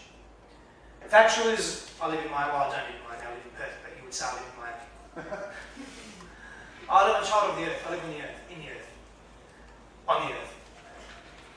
Otherwise I'm burned to death being in the centre of the earth, in the core. Evaluative. That movie was funny. So you begin to then enhance your communication style in terms of what you're noticing in your environment. The next 2 forms of communication become more emotive. So the gut level is, I'm sad you're not here. We begin to empathise a lot more, so we're connecting deeper as well. And the last is the peak state of consciousness or peak state of vulnerability, and this is when one feels the most within. At a heart level, I'm fearful of losing you. That's an example. So you're being deeply open with how you feel and who you are, at the potential risk of being rejected. But, if we come back to here, we minimise that. We cannot control what happens in our environment, and we're not meant to. It's not for us to do that. We control our inner faculties, mental, emotional, spiritual, even physiological, through our mental, emotional, spiritual. But we minimise the impact of being rejected or abandoned or isolated or judged or critiqued when we surround ourselves with people from number 1 and number 3, and we start coming from this place here. I'll share something personal with you. In a previous relationship I had, when I met this person, I felt there was something of significance there. And there definitely was. I learned and grew a tremendous amount in the relationship, but mostly outside of the relationship. When we separated, when our separation, it was a beautiful conscious uncoupling. But what it did was it was a catalyst, and it triggered a great deal of pain, insecurity, fear, and old stuff for me. So I had to deal with that. I was very blessed that I had a mentor at the time and a dear friend. But I dealt with that greatly on my own. But I surrounded myself with this person here, or a number of people from this space here, to support me. But largely it was on my own. But what I learned was the importance of this, and the importance of going and reaching that depth, and communicating to myself in that way, and being vulnerable to myself in that way, in order to understand myself, in order to grow profoundly. Growth like I've never experienced before. And that's been my personal experience, but it's also what I view and observe in people that I closely have service to and spend intimate time with as well. Is that when we reach that point of being able to be vulnerable and not be attached to what the other person or the other party or our environment feeds back to us, but we do it for the sake of us because we're speaking our truth, we're being authentic, we're being sincere, and we're cultivating safety and trust, because when someone sees that we are open in that way, we become trustworthy. So what happens is, in terms of intimacy, we begin to bond and merge and connect at deeper levels. That's fucking powerful. Like, really sit with that for a moment. Like, sit with the power of being authentic, just being you, living your truth. Irrespective. Of course you're not causing your intentions, because this is really important as well. Intention and attention is everything in this space. If your intention is to be malicious, the bonding, the merging, the connection is not going to work. It's going to distance you. If your intention is to connect, is to speak your truth, is to be vulnerable, is to practice openness and sincerity and love, then you're going to cultivate safety and trust in your relational dynamic. And you'll be able to easier fall into a peak state of vulnerable communication and a gut level state of vulnerable communication, as opposed to remaining superficial. We connecting dots yet? Dots are connected? They're connecting? Yes? Yes? Hands up who's connecting some dots. Yay! Stand up if you're not. But I'm not attached to your hand going up and down. This is really important. We miss this out in our communication. Is fun and play. Can I share a personal story with us?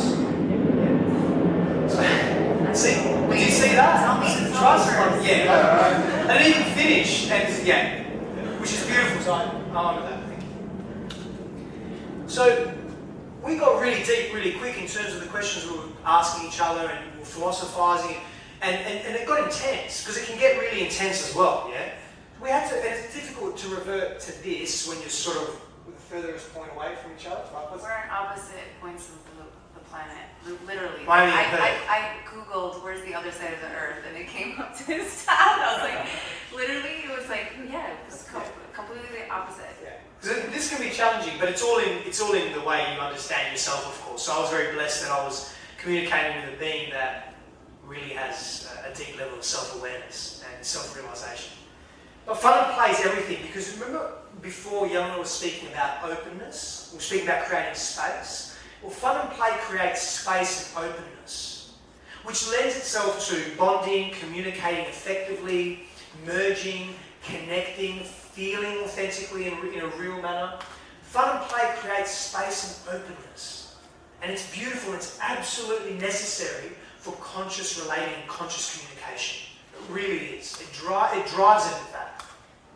So we don't have to say too much to that. It really speaks for itself. Empathy and compassion. Now, empathy and compassion becomes distorted or disconnected from self, or our ability to be able to do that when we are locked down in fear. Because we're just really concentrating on who we are. We're just really focused on self-preservation because the fear is so intense. It's so debilitating. Now, empathy and compassion, again, it comes down to how you communicate. And communicating at these two levels here is really, really powerful for learning to exhibit empathy and compassion. For learning to come from a place of empathy and compassion with how you relate to another, how you see another, how you know another, hear another, and feel another, and how they then reciprocate that. And that comes down to vulnerability. How vulnerable can you be within yourself to connect to, feel, and understand what the person is moving through and going through, and then to actually act on that and be present for them, for their own pain. And then, hopefully, you're here and they can be there for you when they need to be there for you. It's not tit for tat, it's not about that, but it's reciprocal. And it will happen by nature, yeah? Giving to self. When you give to self, when you engage in self-care practices, and that's very individual based on your own personal value sets, your purpose, what drives you, your likes, your dislikes, what you can relate to with great depth and clarity. When you give to yourself regularly, so if you enjoy getting a massage every week, then do that. If you enjoy exercising, moving your body, then do that. If you enjoy reading, writing poetry, then do that. If you enjoy going to an NBA game, hopefully I can go to one because I haven't been to one. I used to be a little kid, a kid, and I used to collect basketball cards, I used to love it. So I want to go to an NBA game. Yeah.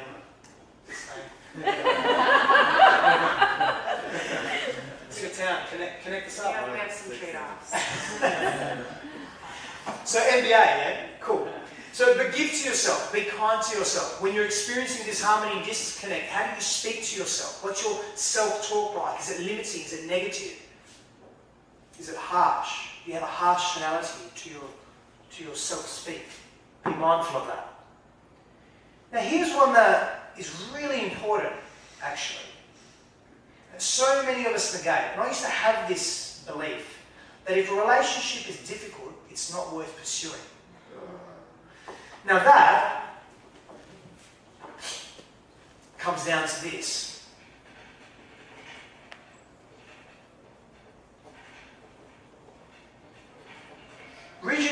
mindset.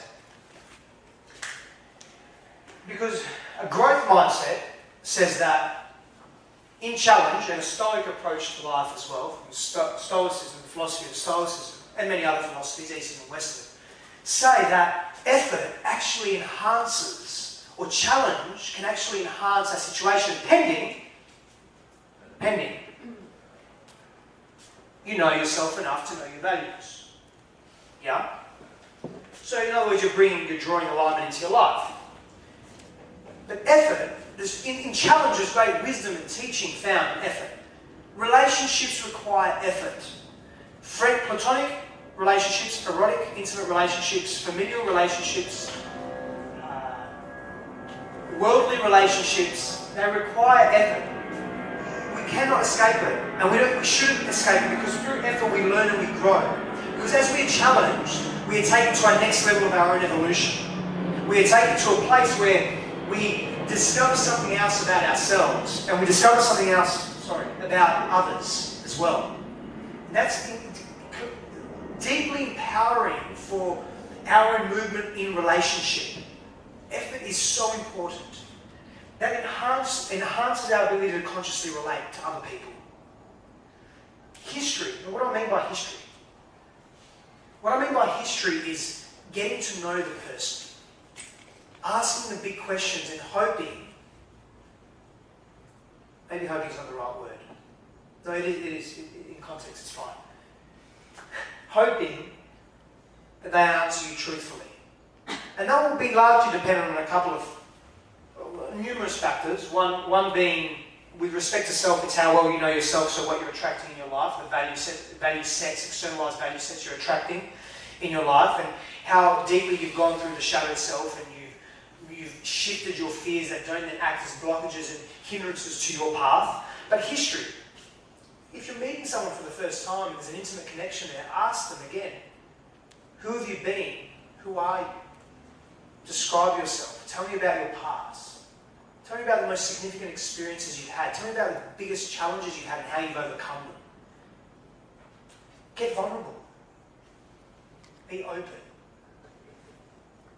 I have a comment about, I don't know how many of you have experienced this, but I remember way back, you would meet friends, you would tell them all the greatest things about you. You'd be like, yeah, and I do this, and I went here, and you tell them things.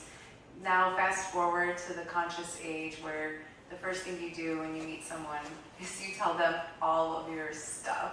Like the first thing, like I was like this. It's such an interesting dynamic, and how much closer you get now. Have you experienced this now from this place where you meet someone and the first day you tell them your deepest, darkest secret? Like the first day? Yeah. So, and how much closer do you get to people? I mean, it's like an accelerated friendship, right? All of a sudden you can be, on the first day you've met someone, completely in love. Like love with that person. Like, they're my brother.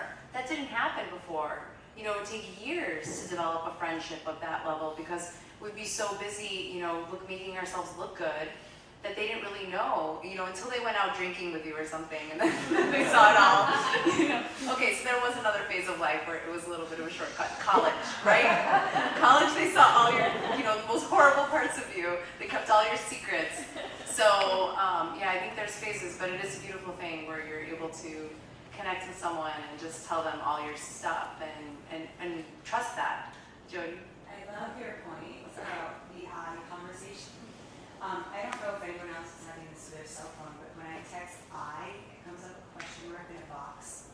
Ooh. And I've been seeing it like on other people's posts. Oh yeah. And it's really making me think like, God, how much do we say I? I mean, really, it's like, it's not about us. Like, I don't know if it's happening to anyone else on the phone. It is. Weird. I don't know what that's about. Sounds like conspiracy. But it might be. But I mean, how much do we say like I? Like you're saying, we talk about ourselves first. And, Just because we're stuck here. Yeah, exactly. We don't even know it. And you can take that to what's going on in violence. Yeah.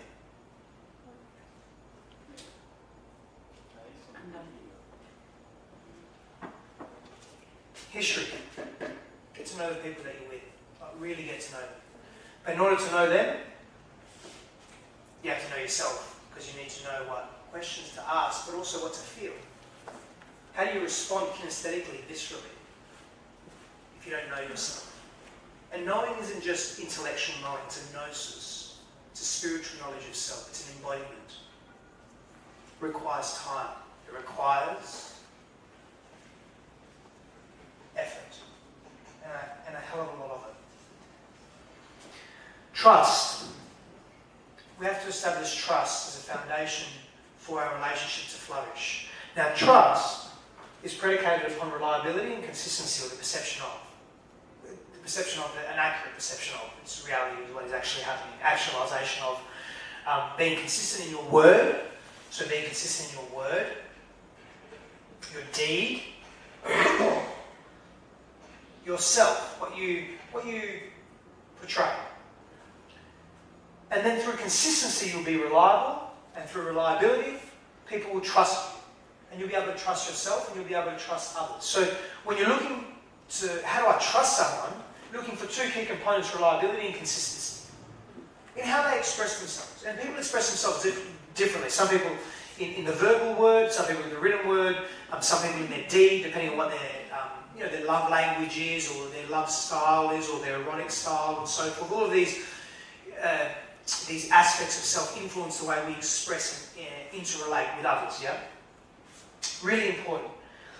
And lastly, before I finish here on this, is the importance of being seen, known, heard and felt, but really allowing the other in your partnership. And remember,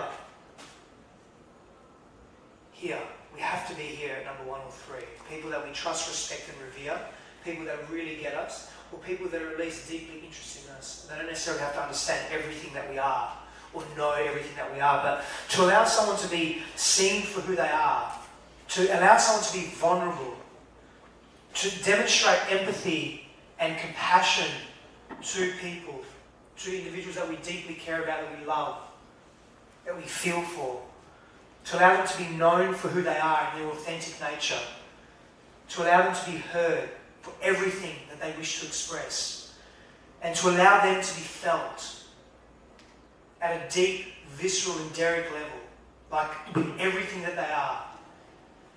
It allows them to come less from their amygdala, which is their fear centre, well, probably their fear centre, but it's what really stimulates fear within us, which leads to constriction and restriction and a shutting down of self emotionally, psychologically, physically. So when you do that to someone, when you do that for someone, you release that tension within them, that tensile feeling of it's unsafe, and you allow them to feel safe. When you do that for someone, if that's all you did all your life, you'll evolve lifetimes and eons within one lifetime. I promise you that. There it is, boys. Tough. Powerful.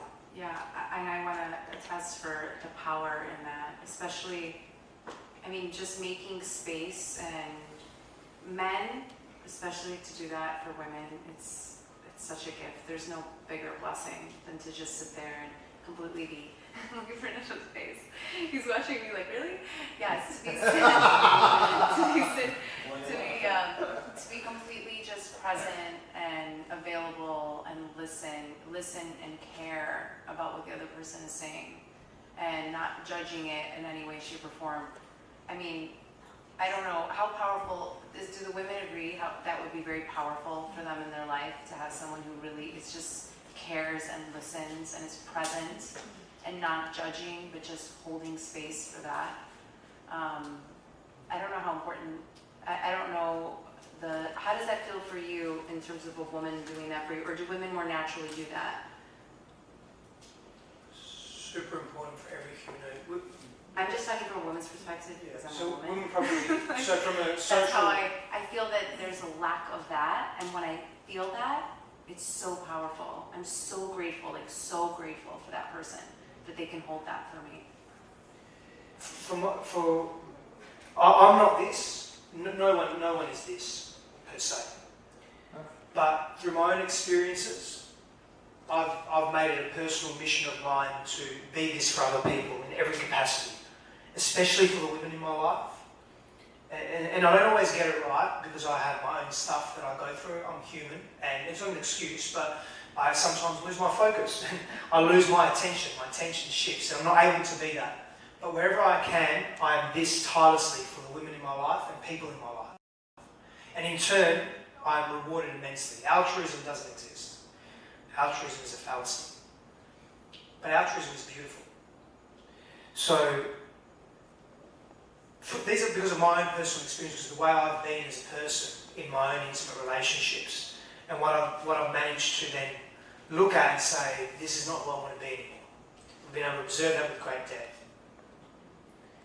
This is something, but for women to be this, for men to be this for men, women to be this for women, men for women, women for men, just everyone for everyone, is huge. Huge.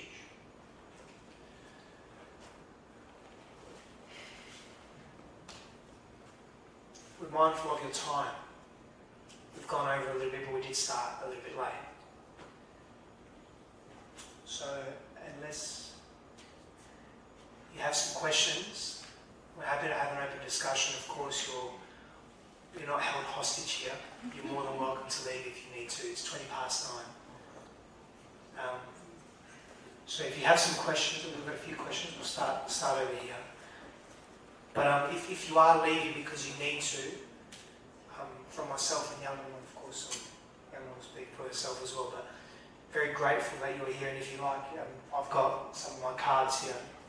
You can take a card if you want to get in contact in any capacity. But if not, we'll spend maybe 10 minutes or so just doing some Q&A. We'll wrap up in 10 minutes either way, okay? We'll wrap up in 10 minutes. There you go, sir. Thank you. I have a question. You mentioned spent a lot of time talking about how it's important to build trust, hold space so that people can feel comfortable expressing. And I've been spending a lot of time making sure that I'm able to do that for folks. Where I have difficulty, and what I'm asking you if you have some helpful tools, is because I grew up in a world of what is appropriate and what is not appropriate. I'm very good at setting boundaries, parameters. I've had difficulty expressing vulnerability myself. So while I am happy to provide space for people and to connect in that kind of one-sided way, I have difficulty moving down this factual to evaluative to I have difficulty moving down that chain of communication to more vulnerable. Do you have any tools to help move down that hierarchy?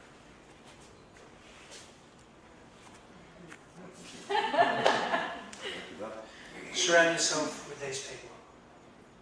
Now the trick is that sometimes they can be few and far between if you're disconnected from self. You don't seem to me that you're disconnected from self. If I can speak openly, you seem to have some barriers, emotional barriers around you and around your expression, which you've overtly stated anyway. So it may be a little bit difficult for you to tap into these people, these types of people. People that you can trust, respect and revere. You have a foundation of knowledge or wisdom around that. Now it's about finding them. Here's the thing. It's going to require this. Being here, or the pain of being there, in other words, expressing that openly and honouring that, can be minimised by how non-attached you are to how they respond and how effective you are in surrounding yourself with these people. The reality is though, however, you may feel some pain, and sometimes it's trial and error. But you do want to minimise that, because if you're exposed too often to people that keep rejecting and abandoning you, neurologically it's going to set a particular path in your brain, and neuronal mapping will take place, which reinforces the behaviour reinforces the physiology, and so forth, and you go down a vicious cycle. And then and all that happens is, I was vulnerable, I trusted, and that's what happened. See, told you. Yeah. That's the ego says, see, told you. The ego thrives on familiarity, because familiarity is comfortable. Comfort equates to safety. And the ego's primary function is self-preservation. So it's doing its job, it just does it in a sneaky way. So, is identifying who in your life is this. That's where you need to be. And it will require you leaping into the unknown. My greatest gift that I've given myself has been the ability to leap into the mystery of life, to leap into the darkness, into the unknown. And believe me, it's this. It can be horrific. I don't wish anyone go where I've been, but I wish everybody go where I've been, if they can get out of it. That's the power of leaping into the unknown. I hope that helps a little bit. You had a question, sir? I withdraw my question. Sorry? I withdraw my question. You withdraw? I'm just kidding. I'm also here. Is that fun? It's good. Yeah, there you go. Play it. I was just curious, in your industry, what you do, who would you say was your most influential individual you studied under, maybe you went to a program, something specifically in person, not a book. I just like that kind of stuff. Is there a program you personally attended that you really enjoyed and worked for you? There's probably a number of different people that I've worked under that I've really resonated with. A combination of males and females, some known, some unknown. When I say known, unknown, some highly popular, some not. Look, Dr. John Demartini I comes knew to you were going to mind. say that too. I'm just going to throw that one out there because you're talking about the minimizing, the maximizing. Yeah, I got that from you. I'm glad That's that very some cool. people that are familiar with him here. Yeah, he's awesome. He's amazing. He is, and he's undervalued. He's undervalued. He is. Yeah, he's not that he's not as popular. He's not as known as someone like Tony Robbins for various reasons. But he's not as fun and playful. That's the problem. No, he's not. He's not. But his information's incredible. Yeah. That's very cool, though. I'm glad you said that one. I knew that. I knew it. I heard that. I noticed Very good. it too, and I love that I am experiencing that you're adding vulnerability to what you teach at such a That's the crux of what I do. So like in my 2.5-day workshops, and Yana and I are planning on running we'll call it an immersion experience retreat. Next year, mid-year. So and again, the crux of that is really openness, conscious relating, and vulnerability. We really go deep into all of that, into what vulnerability is and how to embody that in everyday life for self and for intimate relationships as well. Yeah. Any other questions? Maybe time for one or two more, depending on the questions. Yes, sir? What was the name you said of that? Dr. John Demartini. Yeah. Talk to Jody, Darren right there if you're interested. She organizes many of the trainings here or helps. Any other questions? Maybe one more? Yes. Quick pass up. Perfect, thank you. Hi, my name is Natalie. Hi, Natalie. Thank you so much to both of you for holding the space. It's really beautiful. I would like to share more on like the everyday level. How do you ground yourself, both of you? Like, what do you commit every day to do to keep yourself grounded? We talk about consciousness, but it's always like we're here on Earth for a reason, and I think it's bringing your light. You must do something every day. Just wanted to share that, whether it's journaling, whether it's exercising. What do you gift yourself every day to kind of keep you going? Do what you do. Want to go first? Do you want to go first? I'll go first. Well, I think that knowing yourself allows you to know what practices you need to practice every day. So I use a lot of different ways to help people understand what type of energy they are. I like Ayurveda. Okay, they have like the science. They have the different doshas, and so the energy types. There's like air and space, fire and water, and earth and water. And what it really means is, if you're a type of person, and this isn't in a nutshell, right? If you're the type of person that's very hard to get up and exercise every single day, like it takes a lot of energy for you to do, that's probably the thing that is going to transform you the most every day and ground you the most, is doing a little bit of exercise every day. I'm a Vata, I'm an air energy, so for me, meditation is the most important thing, and writing. So writing and meditation are pretty much the things that I do every single day to kind of help myself, get myself back to the most aligned place within myself, right? It's just allowing everything to come through me and flow through me and write it down, and also creating the space, the meditation, the space just to really connect with my heart. I mean, if I do those two things alone, my days are beautiful. My days fly. Of course, if I have time, I do a lot more things, but if you're the type of person that you're really hardcore and you go all day long and like you get everything done and you're the most effective person being on the planet, those are like the fire people. Sometimes they just need to have cut back and do things with a little more moderation, you know, have a little lightness in their life, go see something beautiful, play with a dog, play with an animal, and those could be a spiritual grounding practice for them.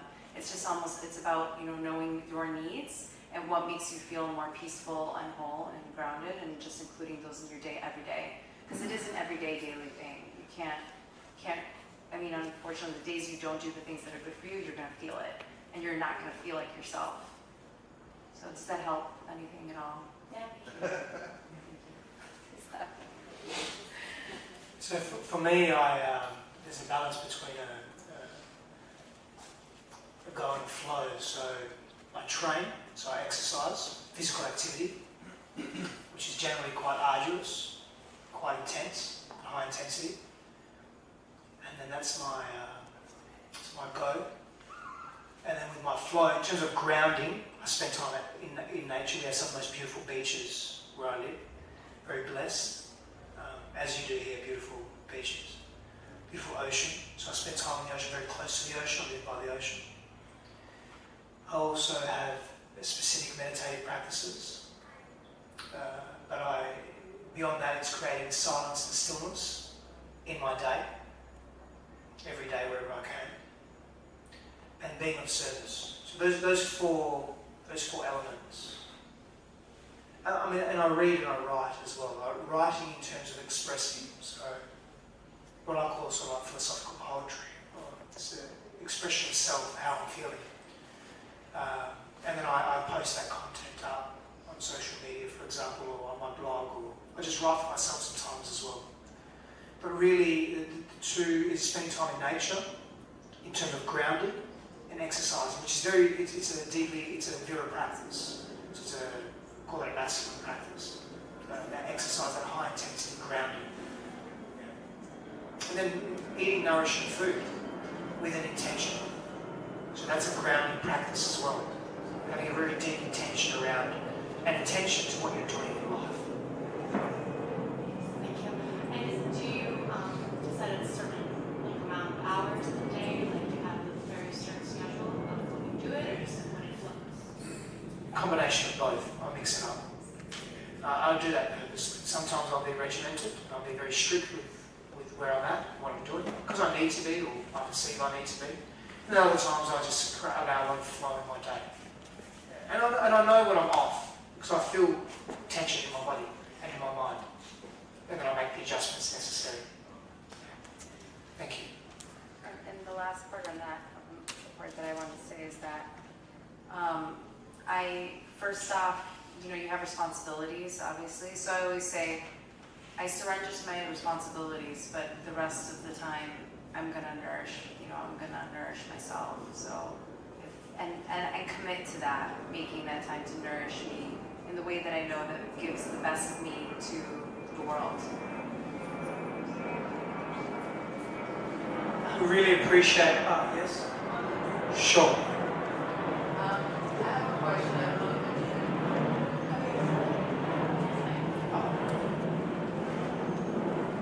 I see the number 2 like the compatibility level, yes, or probably level of evolution. Yes. Sometimes if it's a partner, a romantic partner, you can get rid of it or her. But if it's a son, it's a father, is it a boss, or someone that you have to be around that person, that means that from this side you have to increase the level of effort to do all of this side of the equation, right? That's a great question. The answer is yes and no, or the response is yes and no. It's going to be dependent on your value set and who you are and what you really want. What do you wish to embody in terms of that relational dynamic? Yes, they're your son or they're your father, but I mean, let's speak openly. just because someone is our relative by blood, it does not mean that you have to put yourself through disconnection, disharmony, and perpetual pain, unless you feel that's part of your dharma, karma, or part of your life's mission. Yes, it will require effort, but it also will require empathy and compassion. And something that I didn't put here, which we've both spoken to extensively, is non-attachment. So it's non-attachment to the actions that you take. It's non-attachment to the path that you choose or the choice that you make around how you choose to deal with another two person. And your belief systems. If you have a very rigid or solid belief system that they're my family, bad luck, I've got to deal with it, then you won't be able to navigate that with much wiggle room. You won't have much space. So your belief systems, our belief systems really influence the way we consciously behave and interact with other people and ourselves. And most of our belief systems, for most of us, are unconscious. So it's about understanding what those belief systems are, and then redetermining, discerning again, do these belief systems serve me for where I wish to be in life?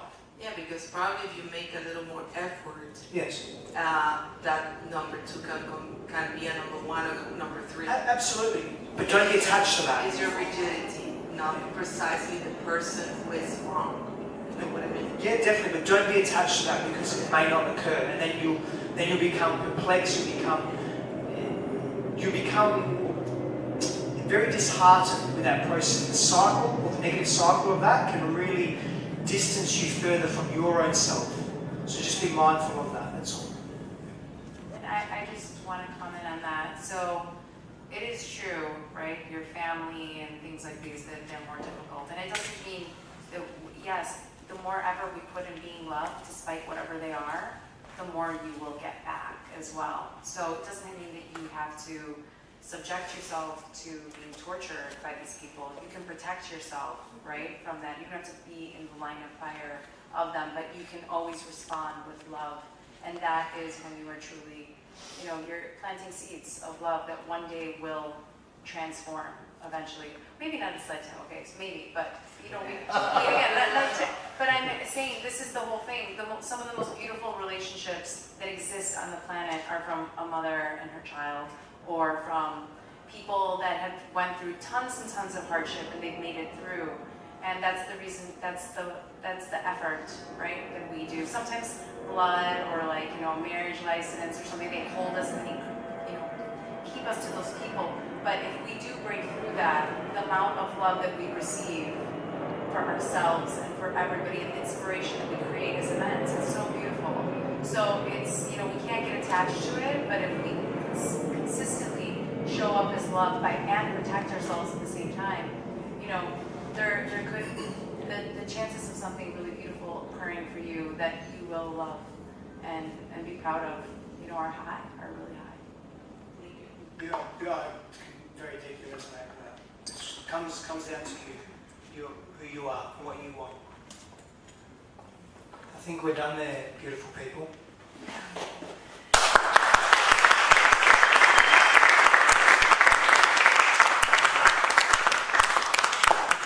Thank you so much for being here. We deeply appreciate it. Thank you.